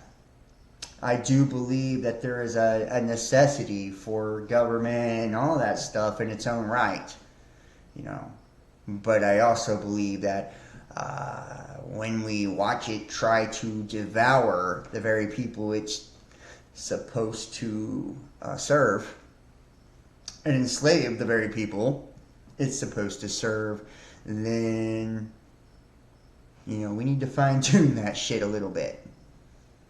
And we can't fine-tune it if nobody understands how the shit works, right? If nobody even has access to the information to understand the nature of how it works. Or if nobody even understands that they're enslaved to start with, right? So it's like quite a few reasons for it. The study was authored by Christina Farhart, but This is fucking wild, man. Although earlier work found a positive relationship between the need for chaos and sharing, and that a need for chaos superseded partisan motivations for sharing, these studies did not assess how the need for chaos affected sharing when pitted against a direct measure of conspiracy theory belief. Testing these mechanisms together is important because people who believe conspiracy theories might be more willing to share them online. But belief is not a necessary condition for sharing. To conduct the study, the researchers administered an original survey in December 2018 using the Lucid platform, which recruits online survey respondents in line with U.S. Census demographics. Yeah, that's fucking crazy, y'all, you know? That is crazy. The need for chaos is why people do that. I do believe there is some of that. Back when I first started doing this stuff, I won't lie to you. You know, there is kind of a biological reaction to us too. You know, we talk about this with like the dopamine on Facebook and shit, and people get all pumped up. They get their adrenaline going from, you know, the fear and a lot of the fear porn and doom and gloom and all that, you know. And a lot of people have this self-righteous shit going on from the Bible thumping stuff as well. So there is some self-serving things to this, you know, no doubt, right? But there's also a need for, not chaos, I guess, but a need for submission for the people that are lying and pouring, you know, fluff up your ass, you know? So it's like, who's doing better? And this is, you know, kind of what gets me screwed up on all of this is when people start trying to take, you know, one position or the other, you know, saying like, oh, well, my way's right and your way's wrong. So it's like, if you're entitled to run, you know, reality your way, then allow me to run my reality my way, you know? It's like, what's good for you is also good for me and vice versa. But they don't believe that. They believe you're peasants and you're submissive to the system and you have no right to challenge or question. You know, UK carries out the first ever womb transplant as sister donates uterus. It's perhaps a sign of how deep into dystopia our planet has gone that rather than seeing this as some kind of stellar achievement, one's mind instead can't help but dread how it will be used in the decaying West for sinister purposes. The United Kingdom has made medical history with doctors carrying out the country's first womb transplant. And I wonder if the trans agenda or whatever, like, what is this going to, where are we going with this? It's crazy.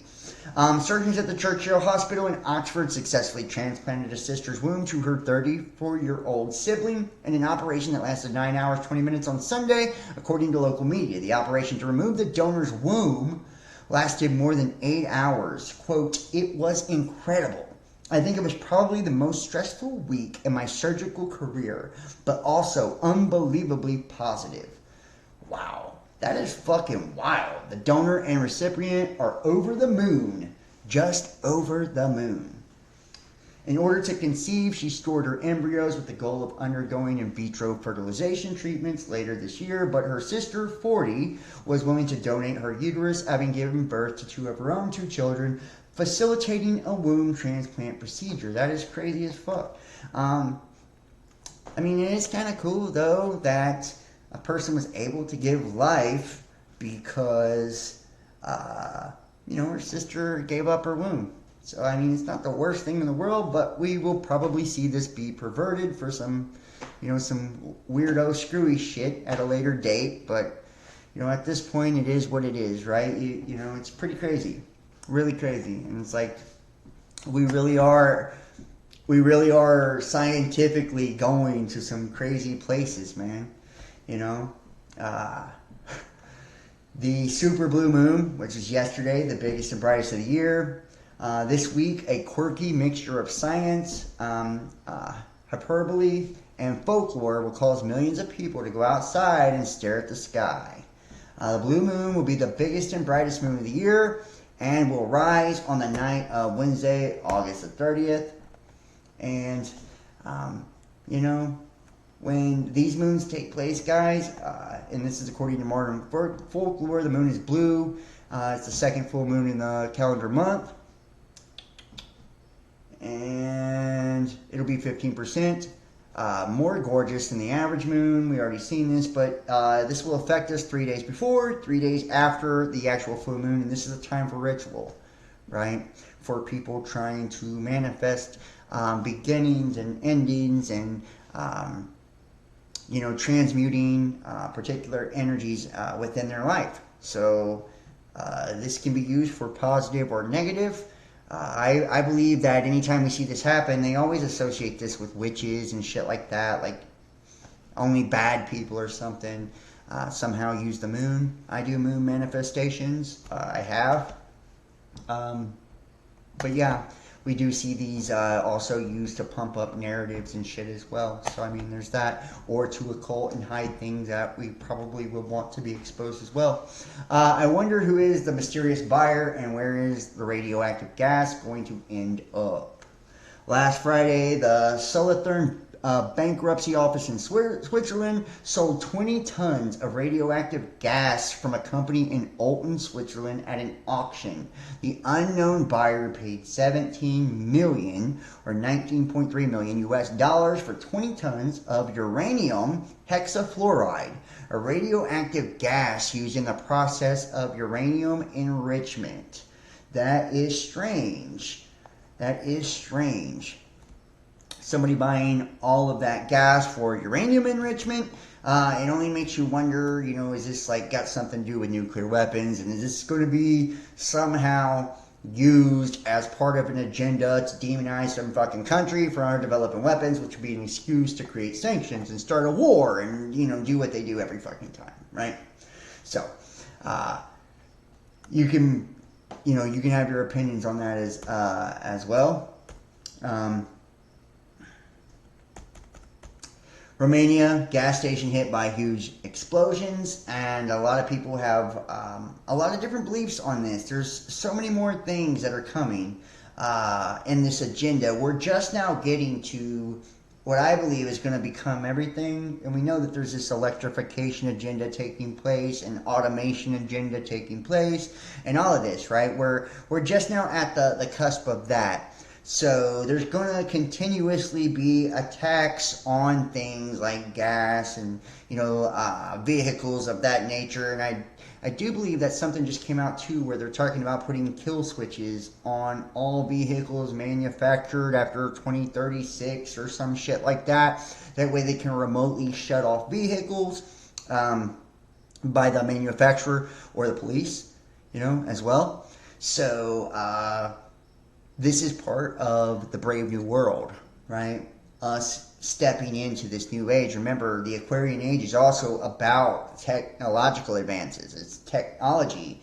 It's about society, social, collective as well. So the re-engineering of our social structure for the collective to a more technological, controlled system, it kind of makes sense, on the inverse, right? Because it is still, everything's still going to have the dualistic nature to it, and so on the negative side, we see it used for, warped ass shit, systems of control, and to push us into technological control, which is automated control.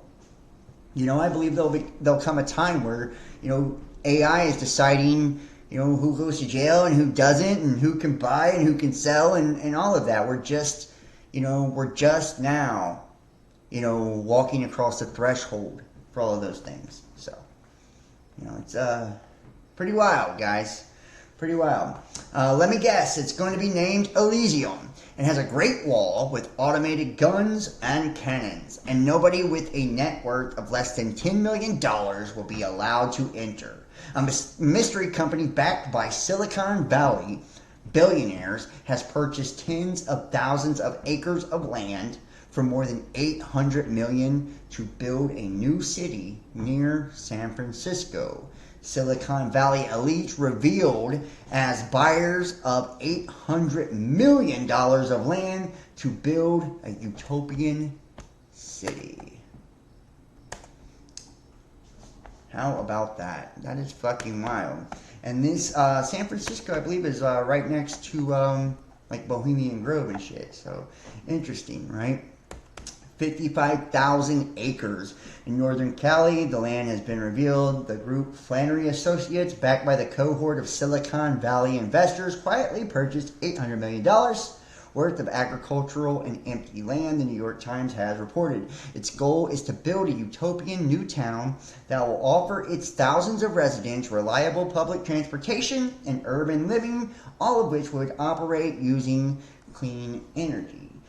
The project was spearheaded by Jan Schramek, a 36-year-old former trader for the investment banking firm Goldman Sachs. It's backed by prominent Silicon Valley investors, including Michael Moritz, venture capitalists, blah, blah, blah. So, a lot of these are popping up now, you know? A lot of these are popping up now, where they're now creating these entire, you know, smart cities. And on one hand, it's like, it sounds cool, you know, to have the luxury of technology, and on the other side of that, it's like, it's taking away our autonomy, you know, it's taking away our freedom of movement and all of that by having only, you know, city transportation and, you know, things of that nature. You know, it's restricted movement and very compact living as well. So, you know, we're to the point now, like I said, where it's less and less of the human experience, you know, or human control.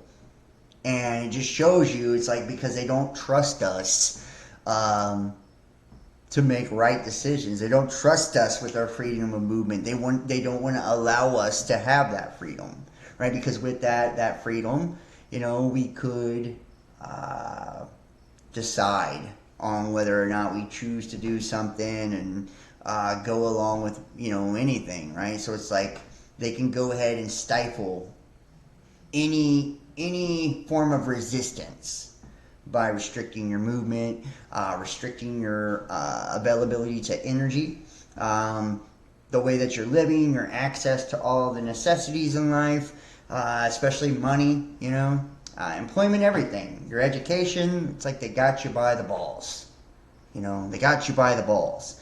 And if you don't have the right fucking bloodline, if you don't have, you know, you weren't born into the right family, then you probably won't even have an opportunity to even get close to an education that would, you know, break you out of that caste, you know. So it's pretty fucked up, guys. Just saying, you know, we're really at a weird time. Quantum yin-yang holographic images shows two photons being entangled in real time. That is really crazy. Really crazy. One hell of a coordinated effort. Greece wildfires, 79 people arrested for arson. Pretty crazy. Brain reading devices allow paralyzed people to talk using their thoughts. Now this is wild, dude. I wanted to look this up, and I will... let's see if I can pull this up over here real fast. I forget what it's called. It's like clairvoyance, but using technology. I think it's Psy or something.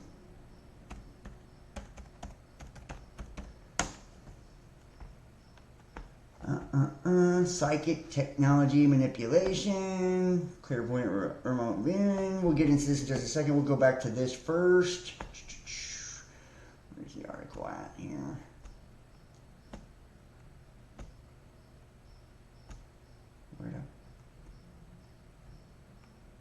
One second, guys. Let me close down this.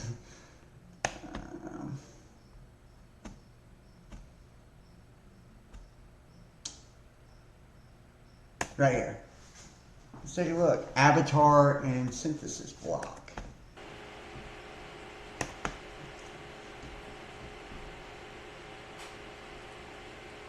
I don't know if you guys can see this at home. I will meet you there.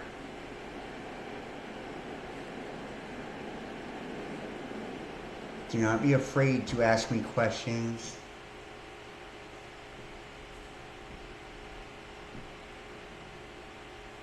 Wow. Do not be afraid to ask me questions. And the more connected we come to technology, wow. Great to see you again. Yeah, the more connected we become to technology, the more integrated it is in our society, and with our biology too. The more we'll be able to utilize it, as a tool for our advantage, with things like communication and stuff like that as well. But if we can use it in a way to help, we can also use it in a way to hurt or harm. And that's kind of always what gets me when it comes to these kind of things, especially with the brain technology and shit like that. Because not only, if they're able to have the ability to read your thoughts through technology, and they can, is there no, it's like the thought police. There's no fucking privacy, for one. And the ability to read it would also most definitely give them the ability to control it, right? So to control, restrict, or manipulate the thoughts of a person as well. It's fucking dangerous, when we step into that kind of thing, And it's like we're already to the point of that. It's like sometimes I wonder, and I'm not lying, I wonder if we're already there. It's like the world has changed so much, guys. It's changed so much since I started doing this. I often wonder if there is anybody with free will left, or I wonder if there is anybody who's not completely restricted and tied into this AI system left at all. Like, I feel like there could be nobody left. I feel like the last guy on Earth sometimes, and I know I'm probably not. But this hive mind deal that we have going on, through frequency and technology, and I believe that, all that C-19 shit was how this came about. Like I said, watch the videos on BitChute and you'll see how the process, I break it all down. It makes me wonder, and I've seen it, how people are completely unaware sometimes that they're being used or manipulated by this system. And what's operating the system? Is it an entity or an energy?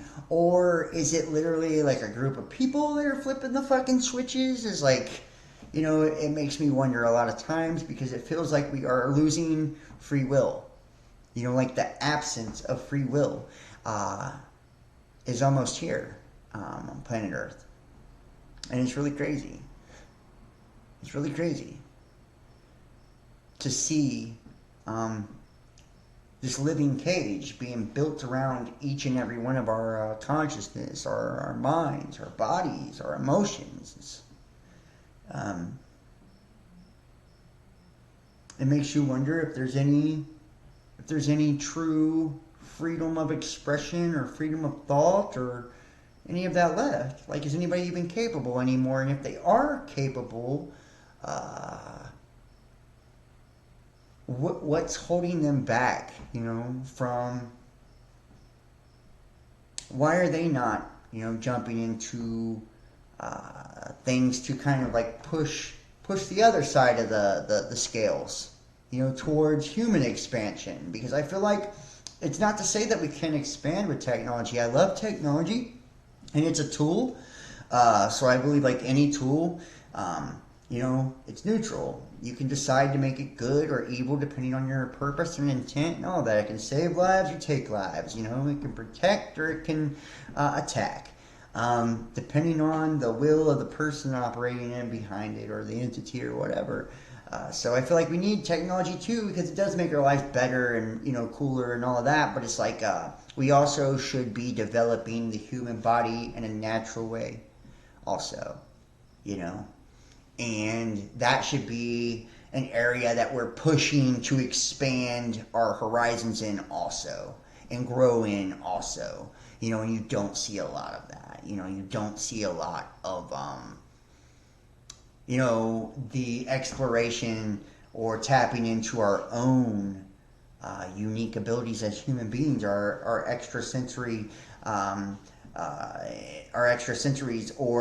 our own psychic abilities, right? And our own conscious abilities. It's like, I feel like we have so much more potential than what we've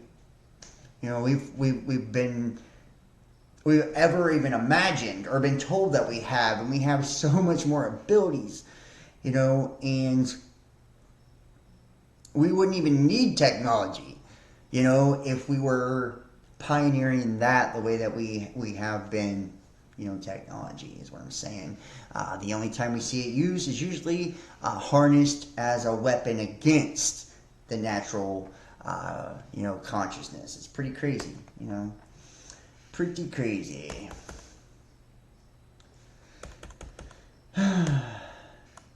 And keep it going here. I'm trying not to hit everything here.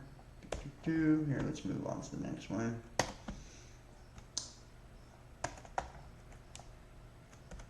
Trump discusses the controversial death of Jeffrey Epstein, which was also another psyop. And if you guys have also seen, you know, a lot of the pictures of what he looked like before and after, that's, you know, that's something maybe you want to check out. But you know, I think it's amazing how this was not explored, you know, in the mainstream. I mean, I know why, but it's like we didn't see any of this, you know. And then the suicided thing and all of that, it's crazy. It's like it shows you this is like a, you know, a true reflection of what the system is like, and you know, what it does to the truth or revelation. You think it's possible that Epstein was killed? Oh, sure, it's possible. I mean, I don't really believe. I think he probably committed suicide. He had a life with, you know, beautiful homes and beautiful everything, and he all of a sudden he's incarcerated and not doing very well. I would say that he did, but there are those people. There are many people. I think you're one of them, right? But a lot of people think that he was killed. He knew a lot on a lot of people. He was killed. You think so? I think the closer you look, I'm not a conspiracy person at all. I believe everything I hear. But yeah, the closer you look into it, I mean, the Attorney General of the United States, your Attorney General, clearly lied about the Epstein death. Yeah, he was. Why? He was certainly. It wasn't well done. They had no cameras. They had no anything. Everybody was sleeping, and you know, a case could be made. Look, I'm not going to get involved in it, but I can tell you, a case could be made either way. But yeah, pretty wild, man. Pretty wild, and just kind of shows you the power of what they could do to others, you know, just to be honest. So, inflation is 8%. Who's lying here? Yeah, the prices of, you know, gas, it's to, you know, discourage people from, you know, cars. And I do want to make a couple announcements too while I'm on here tonight. October, I think it's 4th, 5th, and 6th.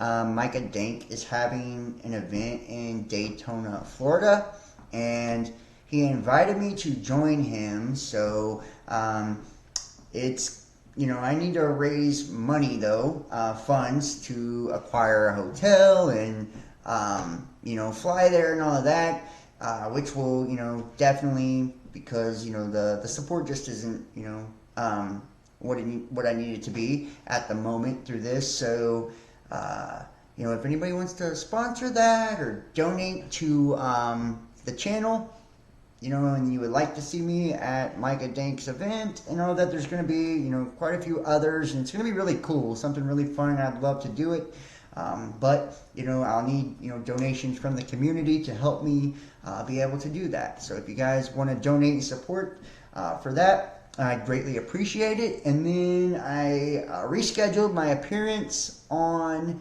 the Missing Link. It's in October as well. I want to say October 16th. October 16th, I'll be on The Missing Link with Jesse Howe. So that's coming up. So, just to kind of, throw that out there for anybody that's interested in either one of those. And, they keep the fear and shit going with all of this, right? North Korea's second spy satellite launch fails. And it's like, I have really wondered, and I've had my own theory about the whole satellite thing and the nukes and all of that when it comes to North Korea. I'm not going to go into a whole big spiel about it, but basically, I believe that they're detonating things in low orbit, like for the practice of electromagnetic pulse. That they can't be that goddamn stupid to where they can't even, launch a rocket or anything like that. They've successfully launched a lot of shit.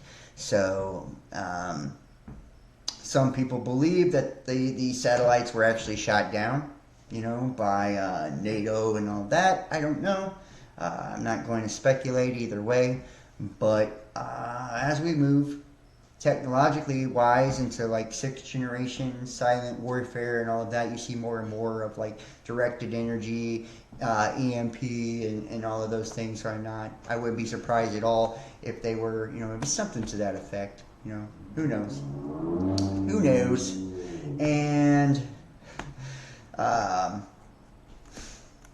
quite unusual size for a rodent. First ever anti-rat day of action held in Harlem to fight rats the size of crocs. That is fucking crazy.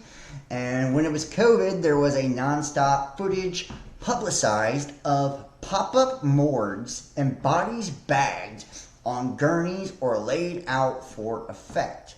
Respect for those who perished didn't stop them then. They used it to advance the cause. Can someone explain one good reason for this? And yeah, isn't that really weird how, they beat you down with bodies and shit like that during COVID, but Maui, they took down every goddamn video that even showed a flame. Out of respect to those who perished, we were asked by Maui County officials to pause on posting on social media and elsewhere new imagery of damaged disaster debris starting now. They are asking for a full stop on disaster imagery going forward. At this time, we have not been asked to take any photos or video down. Our team on the ground is coordinating with the county for further guidance to ensure we remain fully aligned. Cultural sensitivity is of the utmost importance in all our response and recovery activities to this disaster. Pretty insane, really. And it kind of makes you wonder why. Is it strictly for the narrative? That there was no wrongdoing by, any of the powers that be, or they're afraid of some truth being exposed or whatever, or is it something deeper? And I kind of do wonder sometimes if, because we're shifting into like this new energy, and this is just kind of, a thought, and you can tell me what you think in the comments section. I'd love to hear it, actually. Does anyone think that there could be a possibility that a lot of the cancel culture and censorship and deplatforming and political correctness and all of these things is an attempt, and I'm going way out on a limb on this one, is an attempt by those who have influence to push humanity in a positive direction, and not manifest these things because we are becoming more powerful in our manifestations, right? And we can manifest faster and stronger and all of that. We're becoming far more psychically gifted and aware of our psychic abilities and powers. And that's just on the whole, right? Like the worldwide, the energies are changing. That's a fact. And we're evolving, also fact. We're becoming almost like fucking superhuman when it comes to our consciousness and our spirit and our minds especially. Just like we've seen the genetic modification of food and the use of frequency and technology to restrict thought and things like that, and then the graphene and all that to lock people into an energetic frequency psychically, to not allow people to be able to vibrate over a certain frequency and lock them into a paradigm, into a reality, into the machine, right? To lock them into the matrix and its control. Are we seeing also said system, because they're aware of a change in reality now, because we're now truly in the Aquarian age, and things are really shifting for real, and humanity's consciously evolving and all of that. That's why the awakening and awareness is taking place. Just like they said at the end of the Mayan long count would happen. We're here now. Is this a attempt to control that consciousness expansion, because they beat us up with so much negativity and trauma for so fucking long that, and we're so underdeveloped, like spiritually and emotionally and shit, that if we have that much power with our consciousness and with the knowledge and all of that, that we would abuse it like they have, and maybe bring destruction to the entire earth, by manifesting terrible things, by spewing out terrible things and having this stronger magnetism to us now, this stronger ability to create now, and that's just like me, spitballing some shit out there. I don't believe that this is a benevolent agenda. I also believe that it's to cover up, what's actually taking place, this culling down of all these different people in all these different ways, and that's the negative side of things. That's the negative side of shit. Which I would love to move to Israel, by the way, if I could. I feel like that's probably one of the only safe places on earth. But it's just a thought. I do believe a lot of times, and I've told you guys this, like, who I believe the hidden hand to be. I don't believe it's the government or, secret clubs and all of that necessarily. I believe those particular groups may have access to certain knowledge that allows them to tap into that. But I believe it's those who are able to raise their vibration, their frequency, and open up their consciousness and awareness to have the ability energetically, dimensionally, right, to exist in a higher space, right, a higher realm, if you will, and access to higher divine information, right, divine knowledge, and it gives them power over the matrix like Christ had, right? Christ could do miracles because he had broken through, right, the matrix. It no longer held him consciously or spiritually. And I feel like those who know the secrets that are occulted and hidden and have known for a long time, these brotherhoods, these orders of people have been directly influencing humanity by doing this, because they're that powerful, just knowing and able to tap into that, right? So by understanding how it works, and we've talked about this in the past too, it's almost like you can be a time traveler in essence, right? By injecting stimuli, right? A problem, reaction, solution. Injecting stimuli to get a desired result or outcome, So if you inject a bunch of evil and darkness and oppression and all of this, what happens? Because it doesn't feel good vibrationally, because it's inflicting pain and suffering and oppression and all of that, and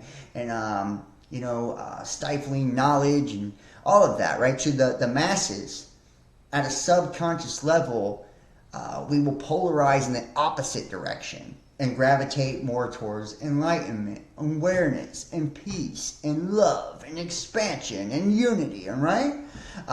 As a natural result. So those who are illuminated, if you will, this hidden hand that moves throughout the shadows, was using our shadow aspect to amplify that negative shadow collectively, so he would see it, face it, polarize in the opposite direction, which would be enlightenment, the light, right? And that's what's taking place now. Now we're already in this shift where there is this mass awakening, mass awareness, and it's like it almost seems like that's what the calling is. It's like this systemic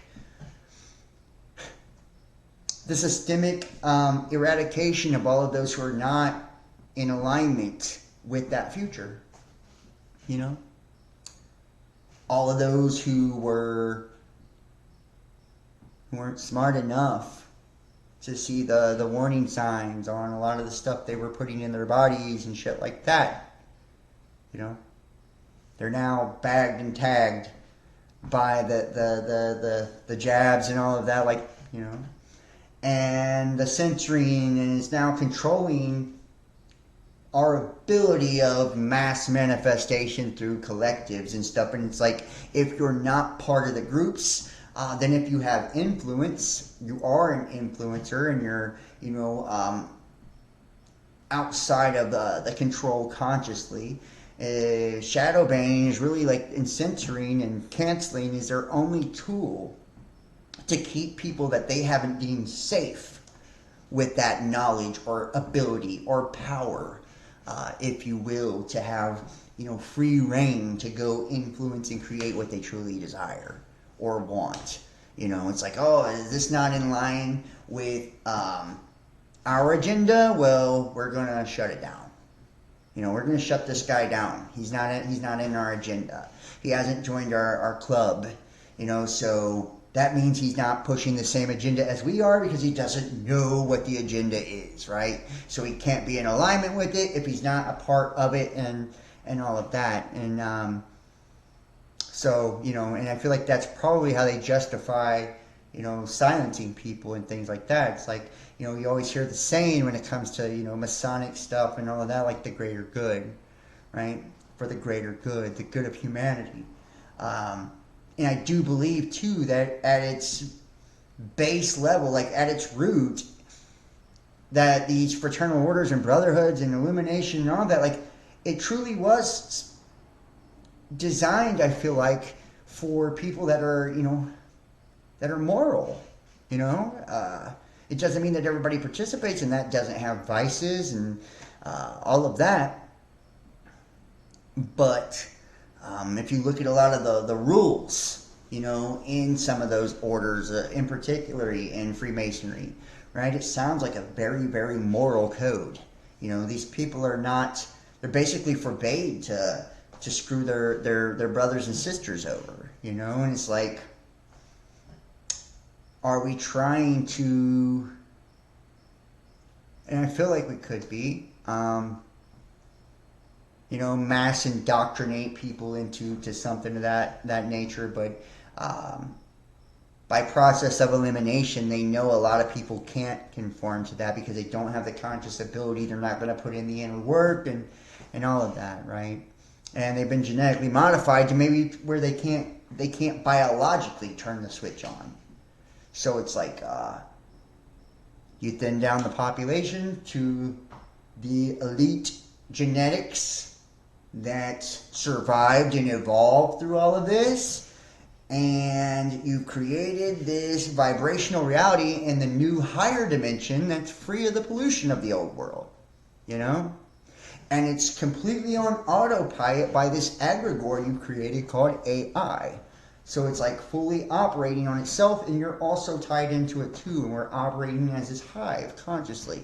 I should do a video on this, a standalone video on this on its own, because it's really an interesting concept when you think about it. And then you can look at it from either way. It could be like, is this what saves the world, or is this what destroyed humanity? Like, which one is it?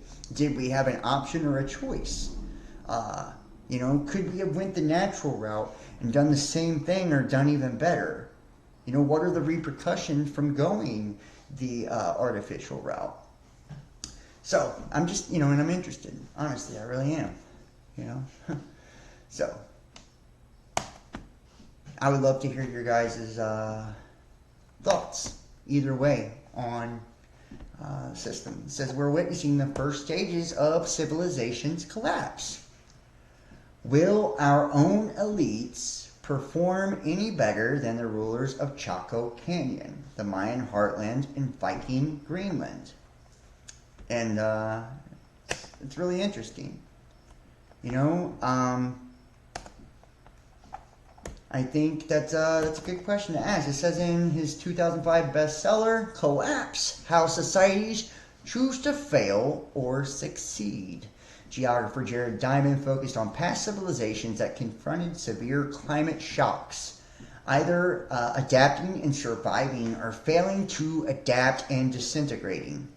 Among those were the Puebloan culture of Chaco Canyon, New Mexico, the ancient Mayan civilization of Mesoamerica, and the Viking settlers of Greenland. Such societies, having achieved great success, imploded when their governing elites failed to adopt new survival mechanisms to face radically changing climate conditions. And it's like, is this what's happening right now? You know, what I just explained. Is it because our governments and our powers that be understand what's happening on an energetic level, on a conscious level, and they're like, yo, we don't want to fucking go down in smoke like the last fucking 10 million end of eras in humanity. Think about it. We've had all these destructions on the earth. How did they happen?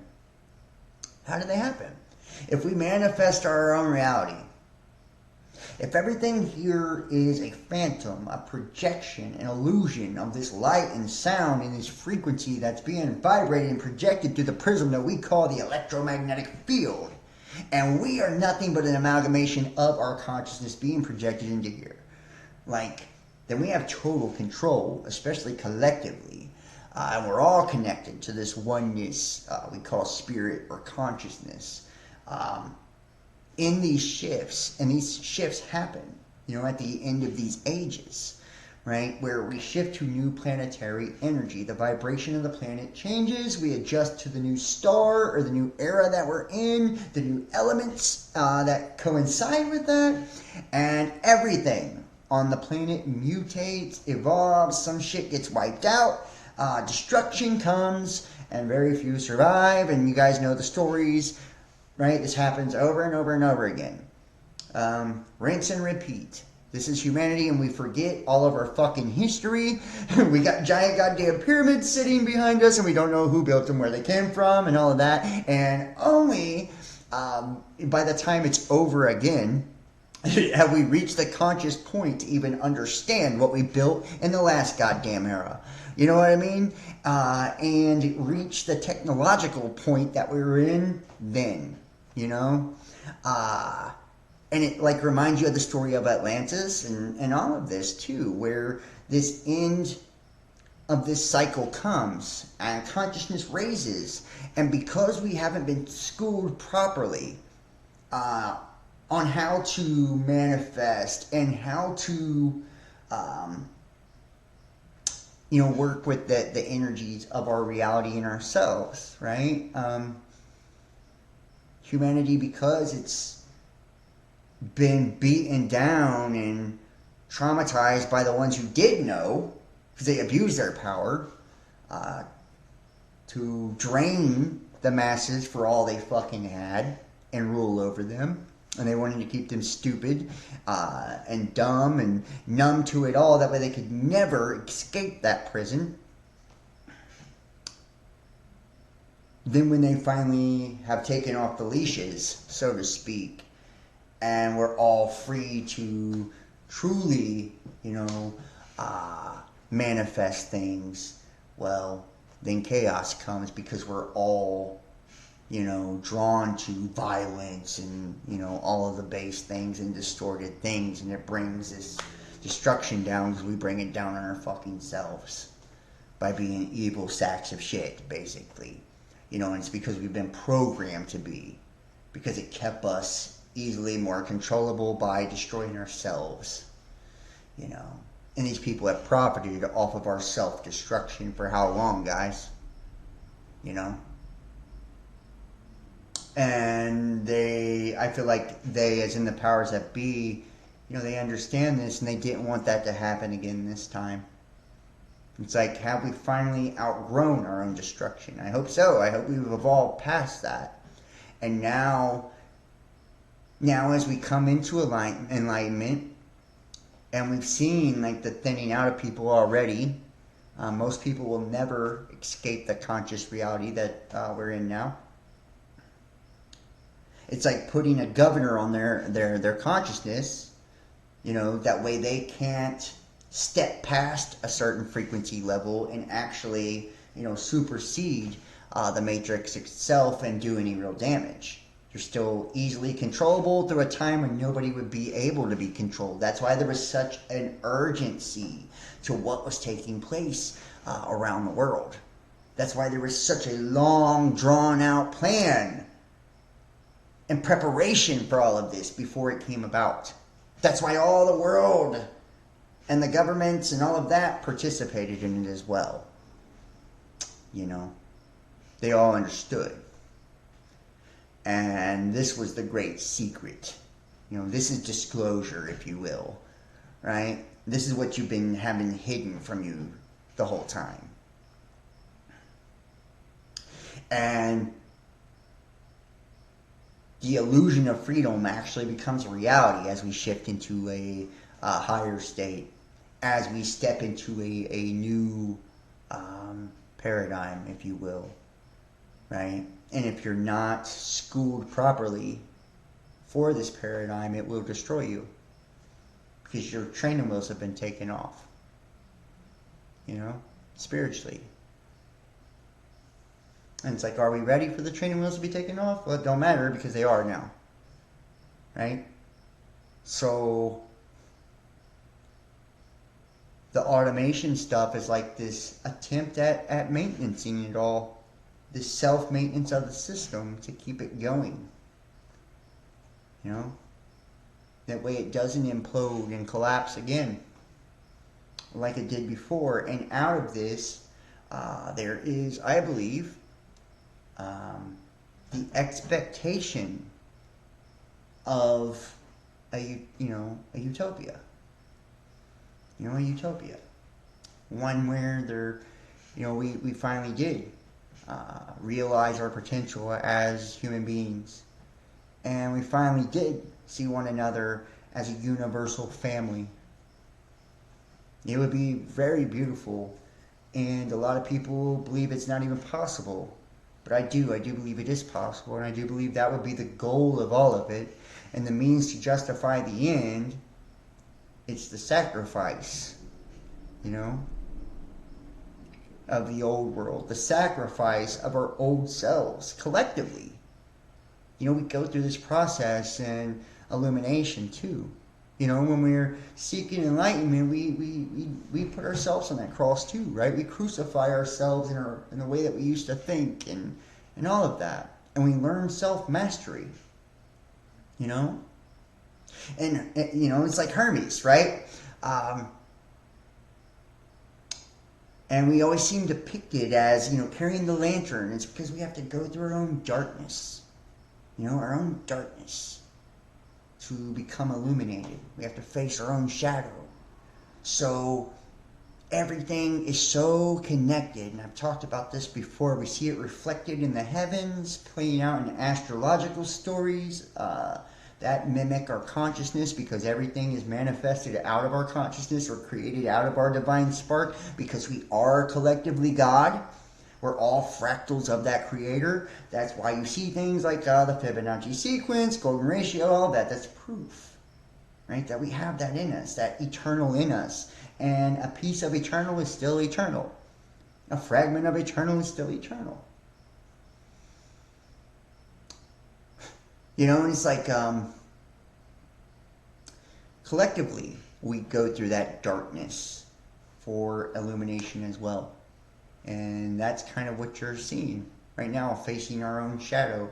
That's why everything is being revealed now. All of the corruption, all of the secrets, the mysteries of everything is being revealed now. And we're being purged now, collectively. Because to me, the earth is our collective third eye of humanity. And that's why we see things play out, the way that they do. The same thing happens reflected in our body individual level, spiritual level, psychic level, then you see it in collective levels, and, so on and so forth. Because it's infinite reflections of ourself. And we all are one, truthfully. And as this unified kind of hive mind species that we are, there's still this individuality through the lower aspect of self. Our avatar brings us that individuality, or a sense of it at least,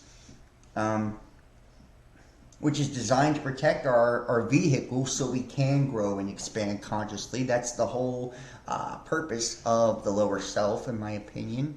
That's why it's all about I am, you. It's designed to be an ego is made that way, to encase. It's protecting something, which is your spirit, your spark. It has to be selfish to keep you alive. That way you continue to grow and expand while you're down here with the collective selfless part of you. And as we watch things change and shift, it's the metamorphosis of humanity on a collective level. It's the metamorphosis of humanity's spirit. It's actually really cool when you think about it, honestly. And I don't know how many people see it that way. I don't know how many people believe what I believe on all this. I imagine probably not a lot. But I do believe that's what's happening. That's what's, taking place. I feel like I've been going forever tonight, too. The masses fulfill the scripture. My people are destroyed by lack of knowledge. Yeah. And you know what? It's hard, guys. It's hard to break that fucking habit of,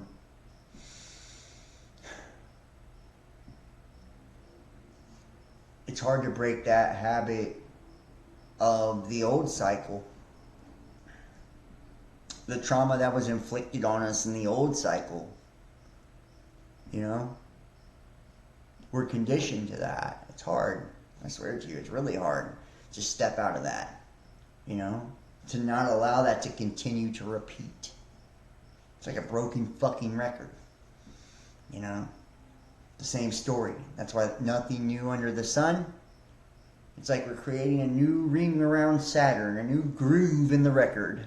A new magnetic groove, consciously, that we're all riding in, a new orbit. A little closer to the sun, right? A little closer to enlightenment, collectively. And we're doing that now. But you have to reach the frequency to get into that groove, magnetically, energetically. If not, you stay stuck in the old cycle of death, of destruction. We're working our way towards enlightenment and immortality as a species. And at each dimensional level, there is physical change as well, because density changes, right? And different vibrating states. One thing is not as dense as another, depending on the speed that it vibrates. And the higher it goes, the faster it vibrates. The less dense it would be. And that would probably be the reasoning for the transhumanism as well, because I feel like at one point we may not physically be what we are now, even, almost go to like a translucent type of being. Like you look at the first book of Pistis Sophia, and anything it ever talks about transfiguration and shit. It's like shifting into your light body. Your light body. But we have to reach some kind of state of perfection, I guess. Enlightenment. Conscious awareness, frequency, to actually tap into that. Sometimes I wonder if that's what isolates me a lot of times. Like my own inner awareness that we mirror each other, you know, when we're connected. And if we can create bad things, sometimes not on our own behalf, but because of the people we're connected to are creating shit in their life. They're stuck in that old cycle. They're not awakened. They're never getting out of it. Right? They're never getting out of it. They don't have the ability to get out of it.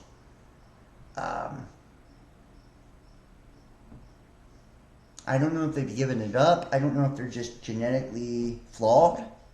I don't know.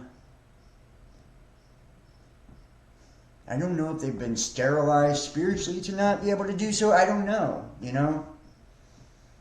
I believe everybody's got a soul and everybody has the potential to do it, but it's like when we get around these, you know, people and vibrate with that energy and get on that frequency by doing what they do and, you know, speaking that language, it's we get into that world, that old paradigm with them, you know. That's why it's so important to be around like-minded people, you know, right vibe, right tribe. It's like how can you find, you know, people that are like you and I, and people that are, you know, like, it's not that easy. Not everybody's vibing really high, and I'm not saying I'm the highest vibe ever. I'm just saying, like, I feel like that's why it's so hard for people like us to relate.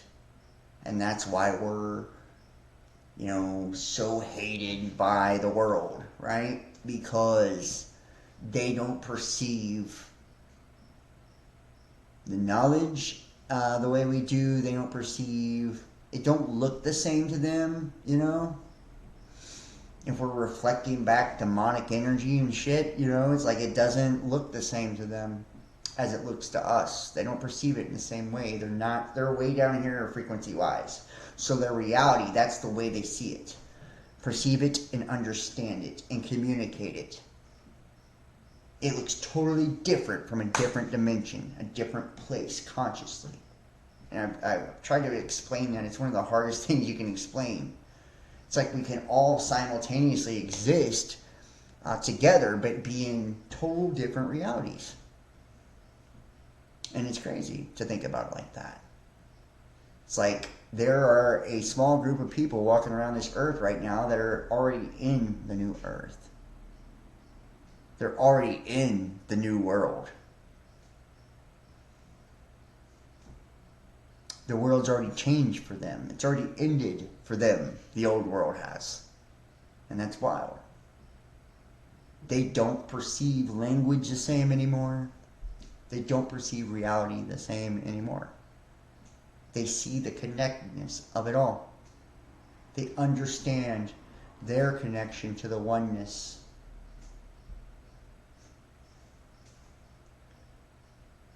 And thank you so much. Thank you so much, guys. And I hope, and I feel as if those who are, you know, watch this and stuff like this, and those who gravitate or vibrate or resonate with these things, with this, you know, as a whole, and other things like it, and who are able to do that, they're really special people. Really special people. But it's really hard, you know, to find those people because they're, you know, elect, if you will, a remnant, you know. It's not a large group of us. You know, it hasn't spread that far yet. I don't know if it ever will. I don't know if all the others just die off. What happens? You know, I don't know that. I don't know if anybody does. You know, and that's humbling. Because, you know, our Bibles and religions and sciences and all of that tell us that we do know, and we don't. We don't know shit. And each level I go to through the ascension process is like a whole new unveiling to me. It's like a fucking brand new experience. You know? And it was so fucking scary for me in the beginning because I had no control. None. Over what I was mirroring or creating or reflecting. And I would create some bad shit, you know, for myself and others. And I would live that hell. Not because I wanted it, because I was, you know, ignorant to my role in it or my power over it. So we all have the ability to create heaven on earth, truly. But I don't know if everyone is willing to do what it takes to get there. Because I feel like you have to walk through hell first. And that's just, you know, kind of, from my experience, that's how it's been. You have to go through hell first. You know, you have to be humbled. You have to be broken to be born again in the Spirit. So, I want to thank all of you guys for watching. I appreciate all of you. Forgive me for my rants. I'm not trying to bring negativity into your lives and your worlds and all of that. But there's a part of me too that does want to, you know, motivate people to want to know how it works and to want to do something. The internet here, it looks like they did. Great. Alright, it looks like I'm back. Alright, looks like I'm back here. That's wild. Sorry about that. Alright, so I want to thank all of you guys for joining me. I'm going to go ahead and wrap it up. Please, please, please like, share, comment, subscribe. Check out the readings. Book your own personal tarot reading. It helps me out a ton. I can make a video for you too and put it unlisted on the YouTube channel so you have it forever for those that are interested, which is easier for me and it's pretty cool. Make sure you're going into the description and checking out all the different sites that I'm on and following me everywhere and hitting the thumbs up, commenting. I'd be interested to know what you think about all this, and you're subscribing, hitting the bell. You can reach out to me 513-393-2396 or email therealbestdamnpodcast@gmail.com. Please consider donating and supporting. You know, your financial support is what helps me be able to do this and have the freedom financially to be able to do this and still, you know, survive and thrive and all that good stuff, and you know, do what I love and have more time to do me and to do, you know, the experience and the expansion of knowledge. I love it. So, and I'd love to, you know, talk to more people, like-minded people. It's kind of my intent with all of this. Join us on Patreon and all that stuff too. And I love you guys. Thank you so much for watching. I will see you next time. Have a good one. Peace.